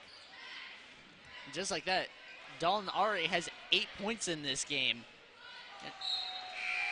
And another error by the Knights as Jones is unable to handle that pass, and Howell is able to get the ball back. Now subbing in for them, Preston Fortner will be subbed in, along with number 23, Sam Maddox. Daywin Dalton has been already wearing out this North defense tonight. As we saw earlier by that very athletic play, he is one fast guy, and he's definitely using that to his advantage, as it looks like Max Shark has been pretty well contained tonight, but obviously not playing selfish here as he gets a pass from the key as he's going to put it up, and those are going to be Max Shark's first points of the night. Another offensive rebound leading to points for Howell, as they've now extended their lead to double digits. Anthony Hopel at the top of the key. Sterling Jones now has it. Derek Penny sets a pick for him. Penny trying to get the shot, steps back, hits off the rim, and it is going to be Howell's ball. Penny's shot there going off the rim, a little too short and to the right there. North Knights letting this ball go to Howell, as Hopel tried to throw it off of the defender, just not able to get it done. North Knights down 20-8 with 1 minute and 42 seconds left here in the first. Dalton coming down. Chase Engelhard was subbed in for the Vikings after that play. Dalton trying for three from there once again, and he just misses it, bouncing around. Hopel bringing it back. Shoots from the free throw line off of the rim, and Cameron Lewis is able to get the rebound. That's a good rebound there by Cameron Lewis down there with some big bodies, able to rise up above them and get some points, as he's going to end up tackling Derek Penny there, leaving number 23, Sam Maddox, open. That was a nice tip there by Chase Engelhard over to an open Sam Maddox, as now there is going to be a foul.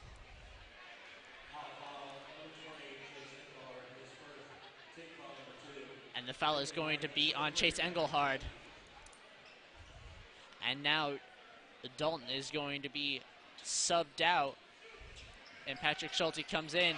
And Kyle Foster is able to drain the first three of the night for the Knights. Kyle Foster, good shot there. He was wide open. Still from that kind of same spot, just a little reverse from where Daywin Dalton has been doing his work from the night. It was a great shot by him. Usually coming off of the bench, but being subbed as a starter tonight. And Engelhard was able to get the points in the inside there with the assist by Patrick Schulte. And Foster's going to get it back. Back to Jones. Back to Foster. Gets it to Hopel. Some good defense covering the guys on the inside by Howell. Back to Foster. It's down to... And there's Lewis for the three. And it hits right off of the rim. And there's going to be a foul there on Cameron Lewis. Although it was nice to see Lewis go for that. They haven't been going for too many offensive rebounds, but it looks like Cameron Lewis coming out in this one with a little bit of fire, trying to get some points going here as the North Knights are down 25-13 at the end of the first. That one being thrown up by Max Shark, but not going to go in. Either way, wouldn't have mattered because that wouldn't have been for points. It was after the buzzer. And with the end of the first quarter, Francis Howell has the lead 25-13. So one thing we've seen from the Knights is they've been giving up too many offensive rebounds already. But on the bright side, there's been no shooting fouls against them.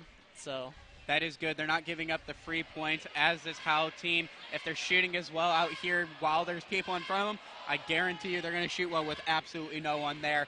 Dalen Dalton, though, definitely the story of this first quarter as he was absolutely phenomenal. He sank 2 threes in a row. Then he ended up taking the bench. I'm sure they're wanting to save him a little bit more here as they are on pace right now to actually have 100 points. So if they can get production from all their players at this rate, it's going to be a big night for them on the offensive side of the ball.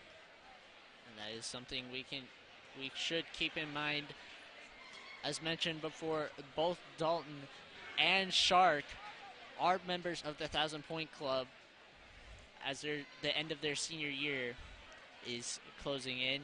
And we are about to start the second quarter here. The Knights will start the ball off. Miles Montgomery will come in to the game, and he will be subbing in for Sterling Jones. Miles Montgomery has worked well with Hopel all season, being a constant feed for him, but we didn't see him in that first quarter. Instead, we saw Sterling Jones, who's going to come out for Montgomery, as he's going to play a lot of up top.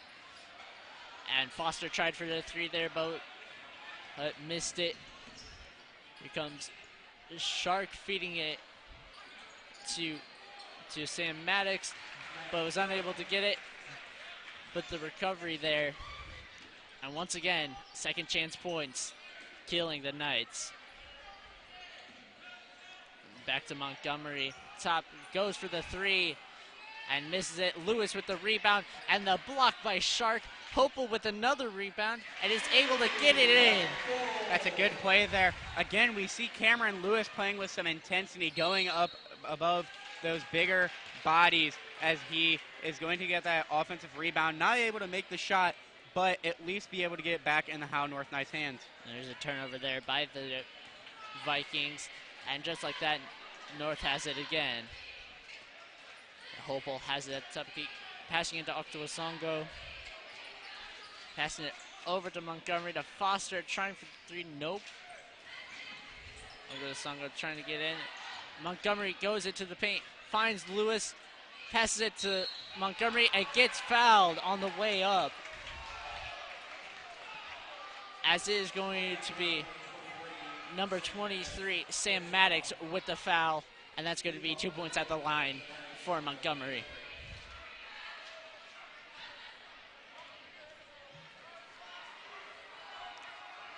Montgomery's first shot gets it in.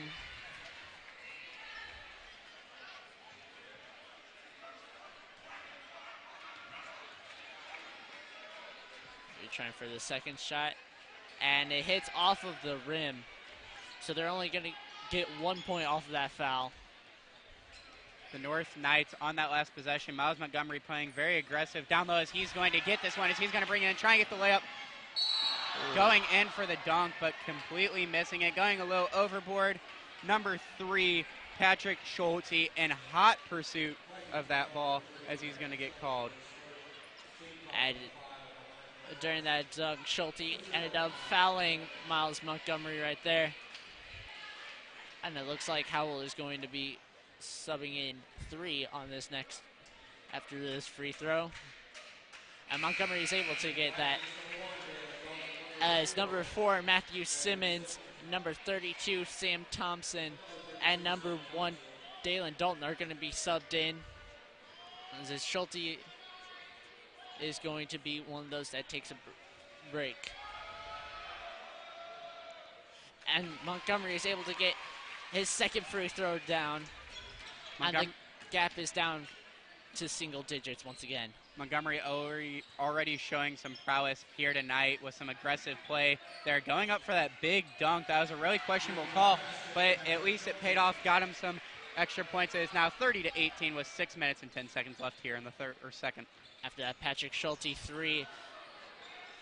And after Songo airballs it, and Cameron Lewis is unable to get it in for the second chance points. And that is going to be a miss. Another miss. And on the third shot, Thompson is able to get. Played up aggressively there by Cameron Lewis, who's a little shorter but was able to get some aggressive play on him.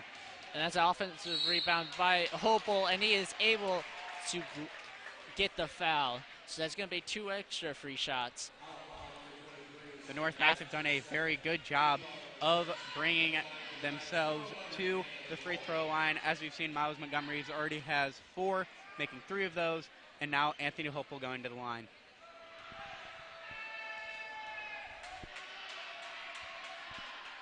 And Hopel is unable to convert on his first shot as Sterling Jones comes back into the game for Kyle Foster. Hopel is going to be trying again, trying to get it in. And he's able to sink it. Now the score is 32-19 in favor of Howell. Dalton has the ball right now, moves it over to Schulte. Schulte tries to get it up to Thompson, and Thompson gets the very anticlimactic dunk right there. Very strong play there by Thompson down low. Montgomery holding on to the ball, trying to find an open teammate. Oktosongo sets a pick, passes it to Sterling, over to Oktosongo again. Montgomery trying to find something, picked by Lewis, trying to find somebody in the paint. Lewis on the outside, passes it back to Hopel. Hopel trying to find somebody, finds Sterling Jones on the inside. The block right there. That was Sam Thompson there. That was a complete rejection. That was a bad choice there by Jones. He knew that there was a much taller person right behind him, yet he still turned around and tried to take that shot, and you saw the result. It was not good for the North Knights, as they're going to lose possession here. And Hopel gets his first foul of the night. This one in favor of the Howell Vikings, 34-19 here with 4 minutes and 20 seconds left here in the second. And he passes it to the inside, and that was a nice touch pass there by Schulte to get it to Sam Maddox, who was able to get it in. That was some great communication between the Howell Vikings. They went for the alley-oop, but just not getting anywhere with it. Hopel, another air ball there. Might have had some contact there. Passes it back. And that is going to be a foul on Sam Thompson.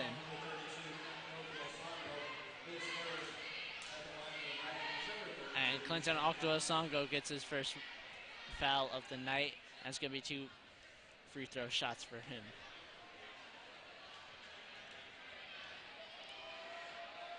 The first free throw shots for Howell, and he sinks his first one.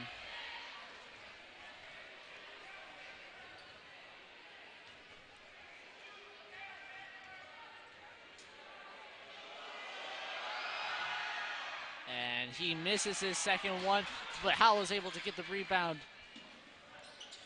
He tries to pass it over, and Lewis with the steal. Montgomery trying to get for the dunk, but just lays it out.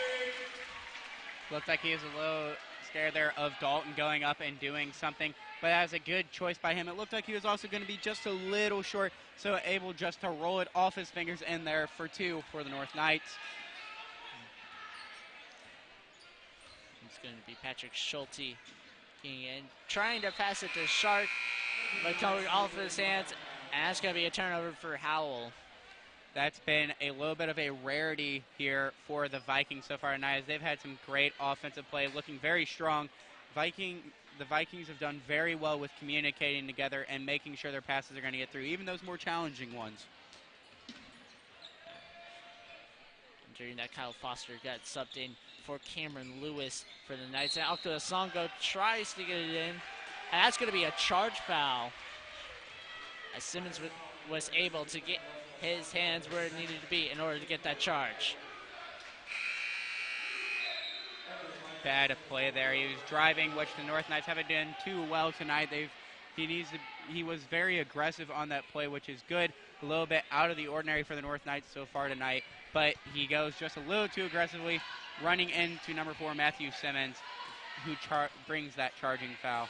And Ryan Olwick will be subbed in for the Vikings. That's going to try to lay it in was Shark. Shark gets the rebound. That's going to be a block by Arthur Songo. But he's going to get called for a foul. That's going to be 2 more points for Shark. His 3rd foul already this game. Yes, he's playing very aggressive tonight, which pays off sometimes, but tonight he's just getting called for everything. The refs kind of have his number out there. Shark misses that first free throw there as Cameron Lewis comes back in the game for Clinton Okolosongo. That's something very rare for Shark, shooting an 82.1% free throw coming into this game. And he was able to sink it. So now the score is 38-21 in favor of the Knights.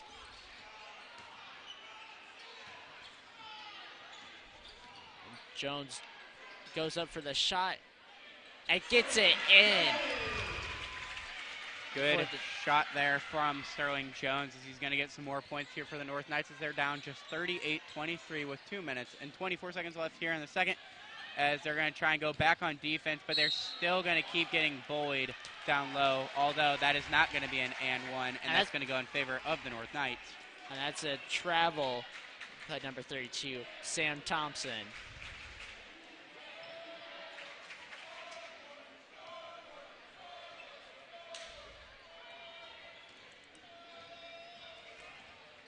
It's going to be back to Miles Montgomery, as both of the fans seem to be talking against each other.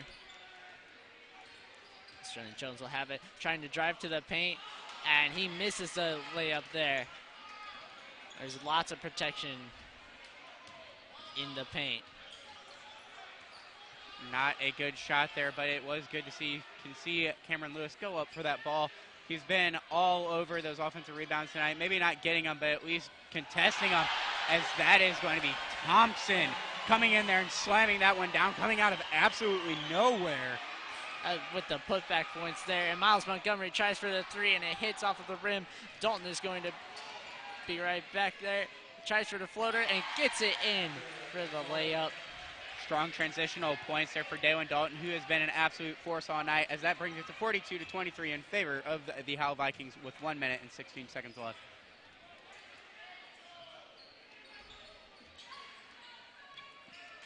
Montgomery has it at the type.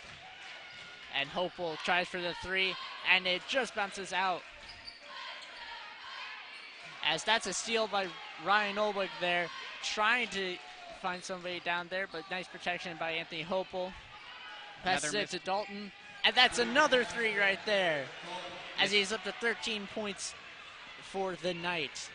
Miscommunication there between Foster and Hopeful in the corner, trying to give it back over to him, maybe try and set up a 3 there in the corner, but not able to get it going, as Olwig, like you said, was all up in his face, able to get the block there.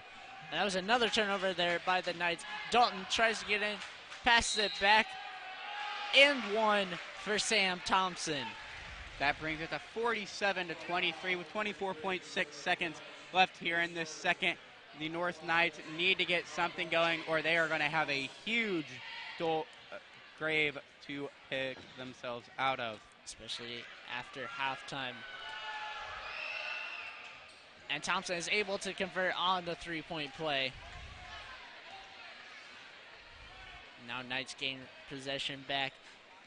While we were focusing at the beginning of the game on Shark and Dalton, it does seem like Sam Thompson has come to get to play as well as Cameron Lewis misses on that three. You're right, Thompson has definitely come to play, but that's what's so good about this Howell Vikings team is they have people that can do everything. They have people that can score off the bench, as we see Dalton there getting that three-pointer at the end of the half, bringing this at a 51-23 at half. And with that, Dalton got moved up to 16 points for the half. Just a very good amount to have. But along with that, who did you see on both sides who were key contributors to the game so far?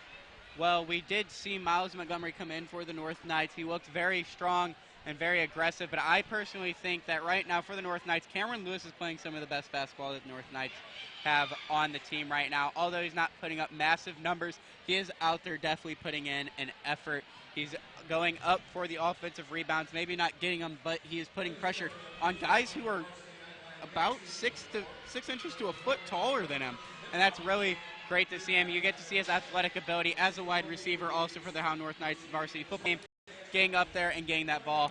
But then on the Vikings side, like you said, Dalton being absolutely amazing, taking threes, most of them really open as well. But then also, like you said, Sam Thompson, who's been an absolute madhouse so far. And then another name that we mentioned tonight a lot, besides those two, of course, Patrick Schulte, who with his size and his athletic ability was able to get some very easy assists along with points. Well, ladies and gentlemen, your halftime is going to be brought to you by our Varsity Nightline and Varsity Cheerleaders tonight, as well as a bucket dash for Cancer Society in the United States. And we will be back in approximately 8 minutes and 45 seconds, so around 8 o'clock.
Let's hear it.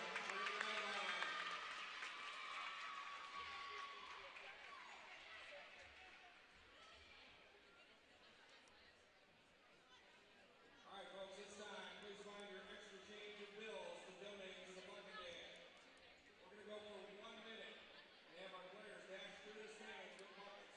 So dig deep in your pockets because now's time so you can donate to our annual Pink Ribbon Game.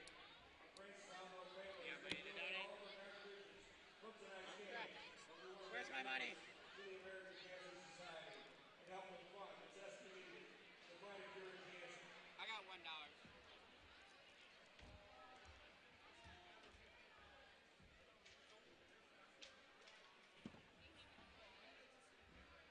On your mark. Get set. Go.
game between the varsity boys basketball team and the Vikings of Francis Howell. Tonight is our pink and blue ribbon game, which is very symbolic for the North Knights, as they chose to keep the pink out game as a tradition that has been held for many years in the past, but this year they have added in the blue out game in honor of not just breast cancer awareness, but also many other different type of cancers. The blue standing for varsity girls basketball player Maddie Stock, whose mother Leanne Stock passed away last year from colon cancer. A very emotional night for the girls basketball team, but they were able to pull out the win 57-53. And if you go back and check, there is a very nice moment that actually really touched me deep down in the feels, got me to tear up a little bit between the two games, where North Knights on both the varsity boys basketball team and girls basketball team honored many members in the crowd with honorary jerseys that they have made, and they were hanging up on the wall over here on our right before the game, but we're able to pass that out to their heroes of the night. That's right. A very emotional moment in between the games. And if you want to see the girls basketball team seal their victory against Francis Howell for girls basketball, you can head back to earlier in this stream, as this stream was indeed a doubleheader. Now, Jordan, one thing we should probably mention as well is, well, the scoreboard. The Vikings have more than double the points that the Knights have heading into the half, and at this rate, the Vikings are going to get 100 points, maybe even over. So what do you think the Knights need to do in order to stop this surging Vikings offense? Well, they're going to need to play better down low. Down low, they have been bullied all night by Sam Thompson. As we were talking about there in that first half, he has been absolutely incredible. He came out of a single play that really stuck out to me, is where he came out of absolutely nowhere up near the free throw line and was able to put in a dunk over all of the Francis Howell North Knights, who are still on the ground, not even going up for the ball. But he has shown up tonight down in the paint. But then also up top, they're having issues with Dalen Dalton, who has been an absolute monster as in his senior year, as he's just been shooting around the whole North Knights team all night. That's right. The Howell Viking team consisting of a lot of agile, tall guys, along with some very speedy, smaller guys. So it'll be interesting to see how the Vikings will try and stop the surging Vikings offense this half. Well, as we hit 15 seconds here left to play, the Howell Vikings leading this one 51-23, coming here into the second half here at the Francis Howell North Gymnasium. Once again, my name is Joel Benz, alongside me, Jordan Malovchek, as we are ready to start the second half, as the Vikings are going to start with possession.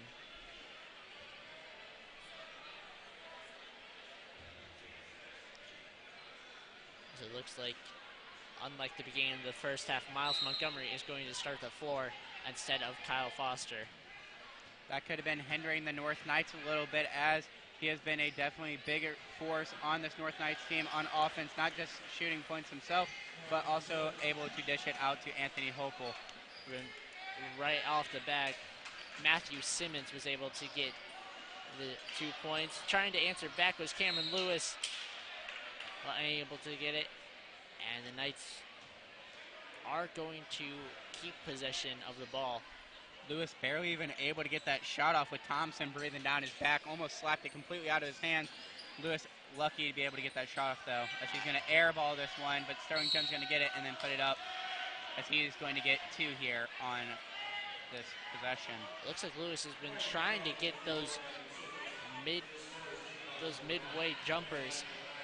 However, he's been either airballing or hitting them off the backside of the rim the entire time. So he might need to turn to a different shot in order to find success, as Sterling Jones is unable to convert on his first shot.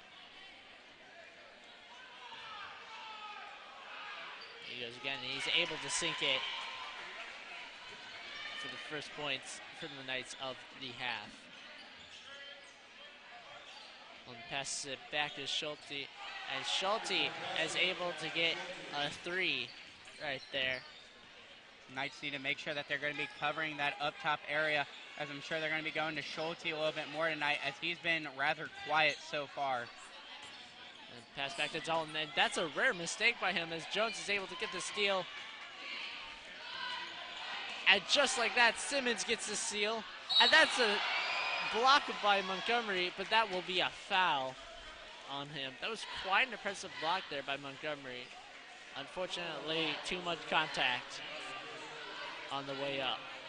And now North Knights need to make sure that they are profiting off of these big plays on them. They had a potential there to get some good transitional points, but just not able to get it with that turnover. Actually, maybe even resulting in one more here as Simmons goes for his second free throw.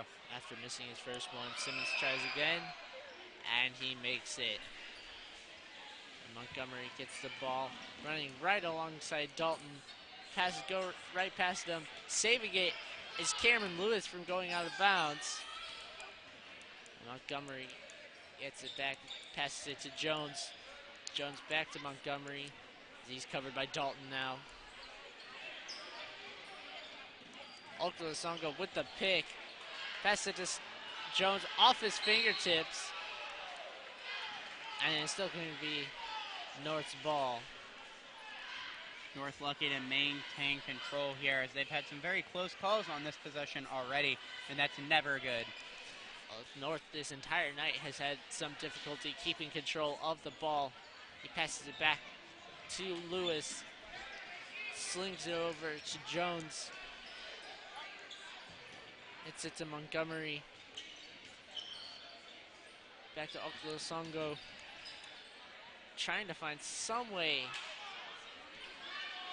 Nobody being open. Tight defense here by the Vikings, and Hopel is able to get a shot with heavy pressure coming in by 3 Howell guys who were surrounding him. It's a good read there by Anthony Hopel, realizing that he had the shot. And again, Hopel here making the play there as he's going to go up and he's going to slap that one out of bounds, as it is now 57-26 in favor of the Howell Vikings with 5:56 left to go in the third. Seemed like he was trying to get the alley-oop to Thompson, as Dalton for the 3 is able to sink it once again. Dalen Dalton been absolutely deadly from that three-point line so far tonight. That's 5 3-pointers for him right now in this game. And that's a steal there by Simmons, passing it up to Shark, passing it back to Dalton as he slips, but is able to keep possession of it. Then passes it back to Schulte. Schulte over to Simmons, goes for the 3, misses it. And second attempt by Sam Thompson, as he's able to get another putback.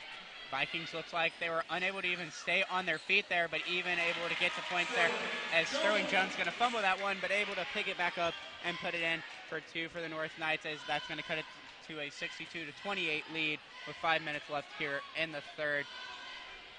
Maybe defense there by Shark. And tries to go up to the key for Compton, and once again, he is able to get some more points in the paint. North Knights have done a good job of keeping Max Sharks quiet tonight. And Montgomery trying,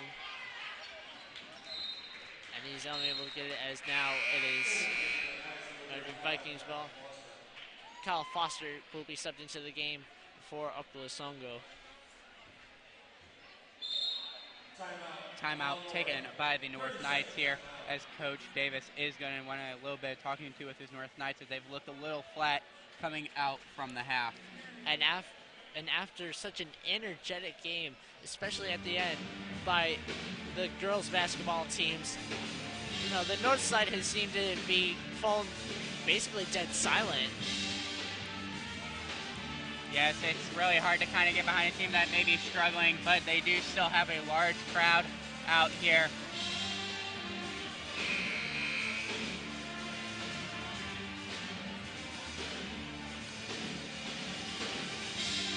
The Vikings on a 13-5 run since the beginning of the half. Definitely widening that margin a lot more since then. That's right. So now Dalton is going to be having the ball, trying to get around Foster. The pick by Thompson. Passes it back to Schulte. Back over to Simmons, trying to find Thompson in the center. Fumbles it around, passes it back to Schulte for the three. And he misses it. And Jones with the rebound. Foster passing it down the court to Montgomery. And Lewis is wide open in the paint and is able to get the easy layup. Well, there's that long pass there from Jones to Montgomery, so good eyes down the court. And then Montgomery able to make that play, throwing it down low to Cameron Lewis, who looked like he may have been a little too far and maybe even a little behind the basket, but able to get up there and put that in for 2 points for the North Knights. Shark with a little bit of a missed dribble there. Not something you normally see from him, as he is a very good player. Dalen Dalton with it out on the three-point arc, trying to look for something down to Thompson. Thompson back over to Dalton, who's going to have the light of day over there on the three-point line. He's going to try and take advantage of it. Not able to get down, as Simmons going to get the ball, go up for it, and that's going to result in a shooting foul against the North Knights, sending Simmons to the line for two. And that was a foul on Anthony Hopel, his second one of the night, as Simmons is going to get his third and fourth tries of the night from the free throw line.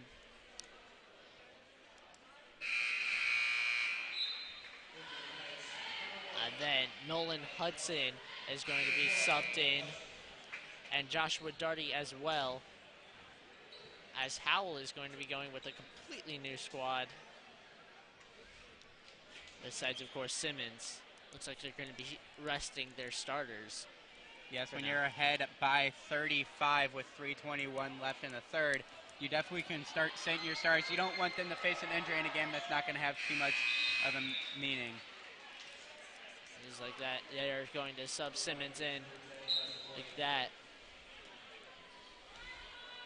So the Vikings with a completely new squad now. Passing it back to Montgomery. Montgomery's going to drive into the paint, and it hits off of the rim. Bad choice there by Montgomery. He had people on both sides of him and tried to go for that low finger roll up to the hoop, but not able to get it done.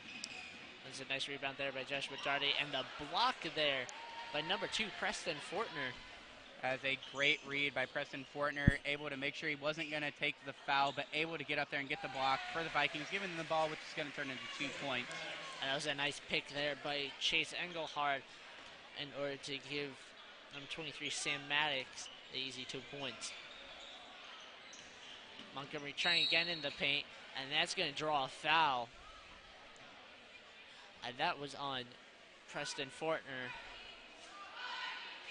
after contact. So that's going to be 2 more free throws for Montgomery. And he will make the first one, as Ben Oster is going to come into the game for Kyle Foster, as well as Derek Penny for Cameron Lewis. So it seems like they're just going to be resting their starters for the rest of the night for both sides. As Montgomery is able to make his second shot. Oh, and just like that, that was a dangerous play by Josh Darty. Sam Maddox fell down hard trying to receive that pass, but he seems to be okay. That's not a usual play you see. Josh Darty just trying to go after the ball there. I don't think there's any ill intent, of course, but that was just bad fall, and those plays are really scary too. Those are indeed, because somebody's going to get seriously hurt on those.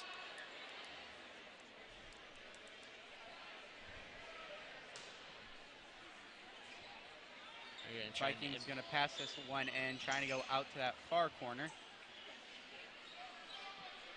And that's the shot there. That's a three-pointer by number 11, Sean Bohm. Again, leaving him open up top, and that's going to be what looks to be a reoccurring issue for the North Knights. And Josh Darty with the air ball on that three-pointer. Drive down low, and it looks, and Fortner is going to miss on the three, put the rebound there, and with the second chance points is Justin Williams. Again, they have had that issue with leaving him open up top. Number 2, Preston Fortner, able to take that almost completely without anybody even near him. And Ben Oster gets a miss on that, as the Knights seem just out of sync right now, as Maddox is able to get some more points. North Knights trying to look to slow anything down here, as it is now 75-32 with 1 minute and 22 seconds left.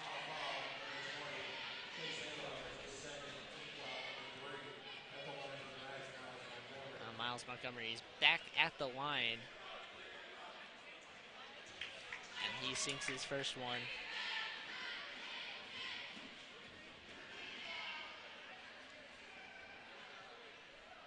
And he will sink his second one as well. So Miles Montgomery getting a lot of his points from the free throw line. North Knights, though, doing well from the free throw line, not doing too well from the field, as there's 3 from the far corner. That one's going to be in.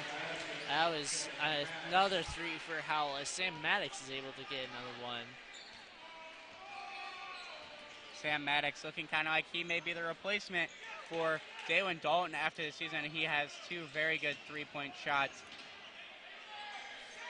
And now trying to find Joshua Darty. Has it back to Miles Montgomery. Trying to find something to pick by Penny. Penny gets it back, tries for the shot, hits off of the rim. As that seems to be how a good majority of the shots have been going tonight. And that's a wide open 3. That's a miss, but the putback there by Maddox. We're seeing again the Vikings doing some very good offensive rebounding so far this game. It's been a story this whole time.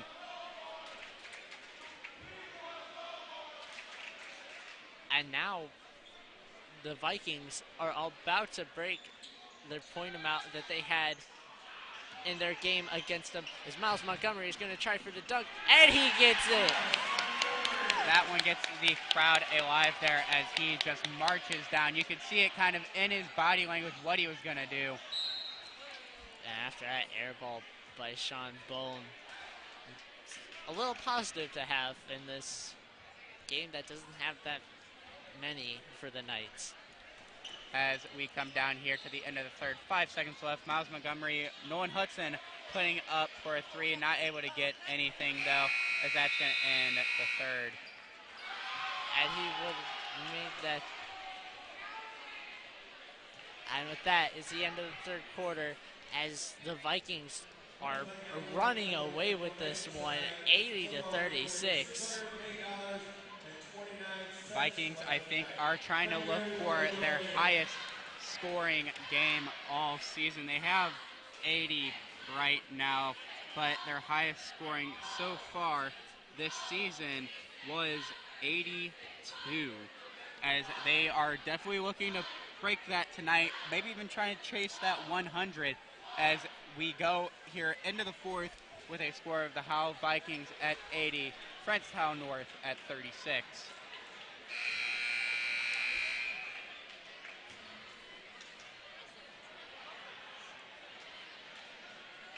And it looks like, well, North will be getting their starters back in there. The Vikings are going to keep with their backups for the time being.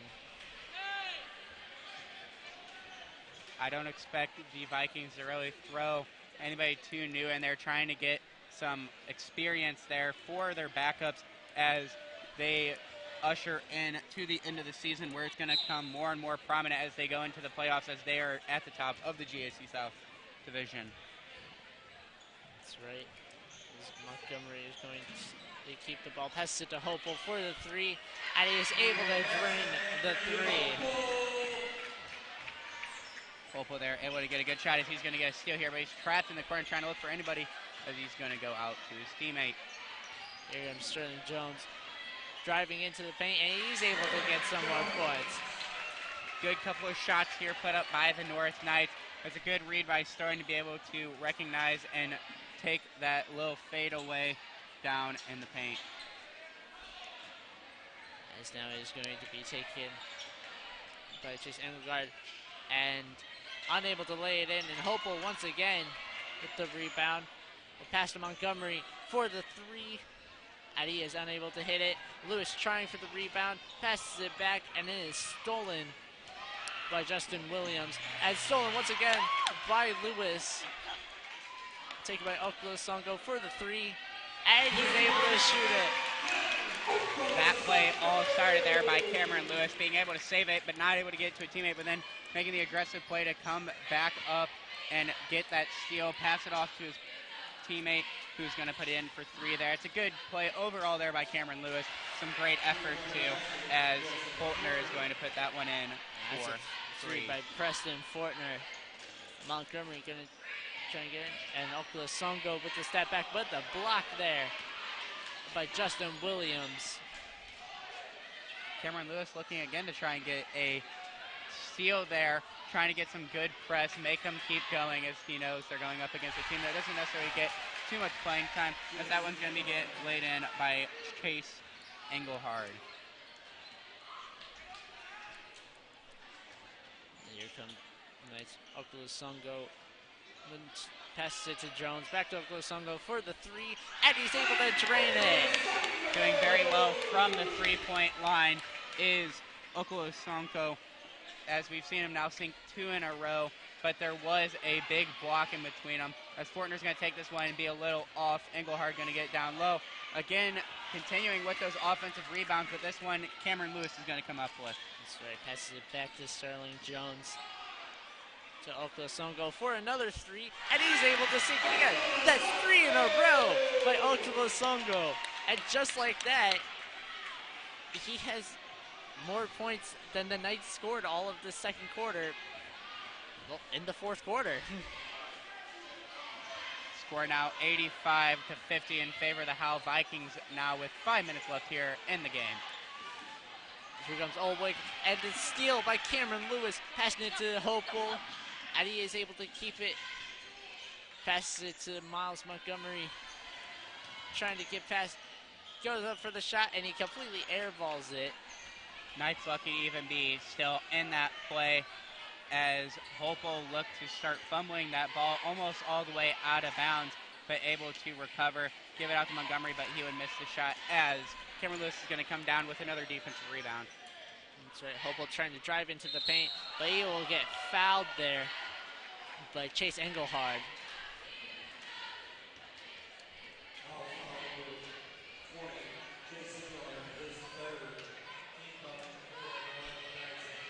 And Anthony Hopel will be taking more shots at the line.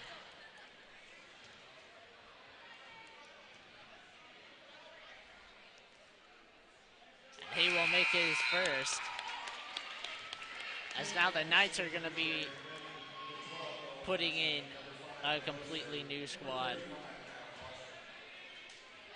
with 3:50 left on the clock for this game.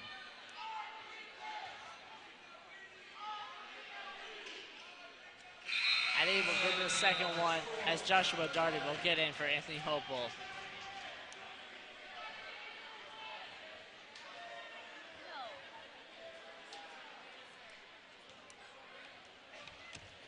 As the clock now hits 3 minutes and 23 seconds with the Vikings up 85-52, as this one's going to come down into the Vikings side on offense, as looking up from the three-point line down to Engelhard, back out to Fortner, who's going to put it up for three, not able to get it, and they are going to eventually get those points with Justin Williams bringing that one down in for two to make it 87-52. Ben Oster passing it to Nolan Hudson, up to Derek Penny. Hudson to back to Penny, back to Hudson, over to Foster. Knights passing it around well.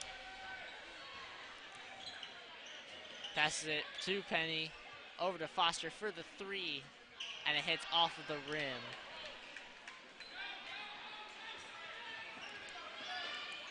And now it's going to be another shot for a three, and it goes right out of the rim. And just like that, the Knights turn it over.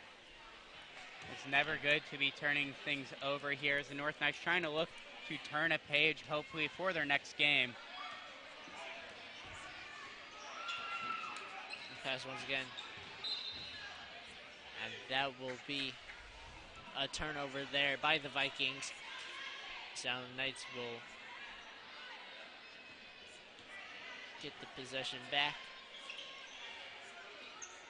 Pass from Foster over to Hudson. Hudson over to Oster. And guarded by Preston Fortner. Derek Penny trying for it. And he misses off for the air ball. That was a nice layup there by Preston Fortner going.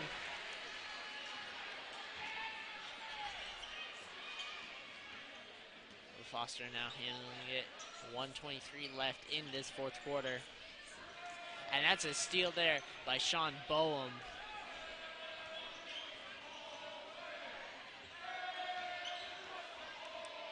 And right now, Justin Williams is able to get the three, as that is now 92-52.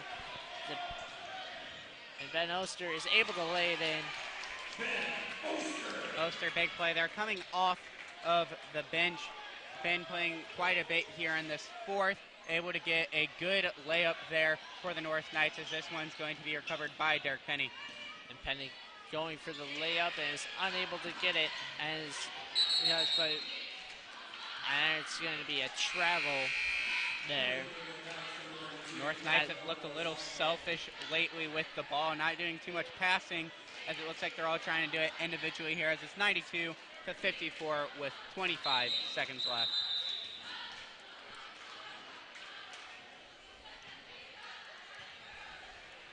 And time was stopped, as now they're going to restart that play. It's now Foster. And out to Aljo Songo, who gets the shot blocked. That's going to be a three-point play. Time keeps going, apparently, as it's going to just run out.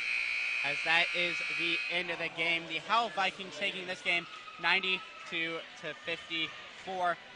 Joel, what did we see throughout this game, and what led ultimately to the Knights' demise tonight? Yeah, we saw the Vikings just utterly destroying everywhere, basically. From the three-point line, from the paint, to just defense. They were just getting the upper edge on everything. There wasn't much that the Knights could do, and that resulted in the Vikings' 20th victory of this season. Well, Joel, me and Joel, thank you guys for coming out tonight, as well as the rest of our live stream team, which on camera was Alexis Wade with Carson Ramirez and Paige Westman running the computer tonight, and then Ms. Harold Patel running the live tweet tonight. So, guys, please go check all that out. You can see us next week, the 15th, with Parker Killen and Emily Hood announcing the game on the 15th against Troy back here at the FHN Gymnasium. But most importantly, until then, look after yourselves. Until next time, thank you guys. Have a good night.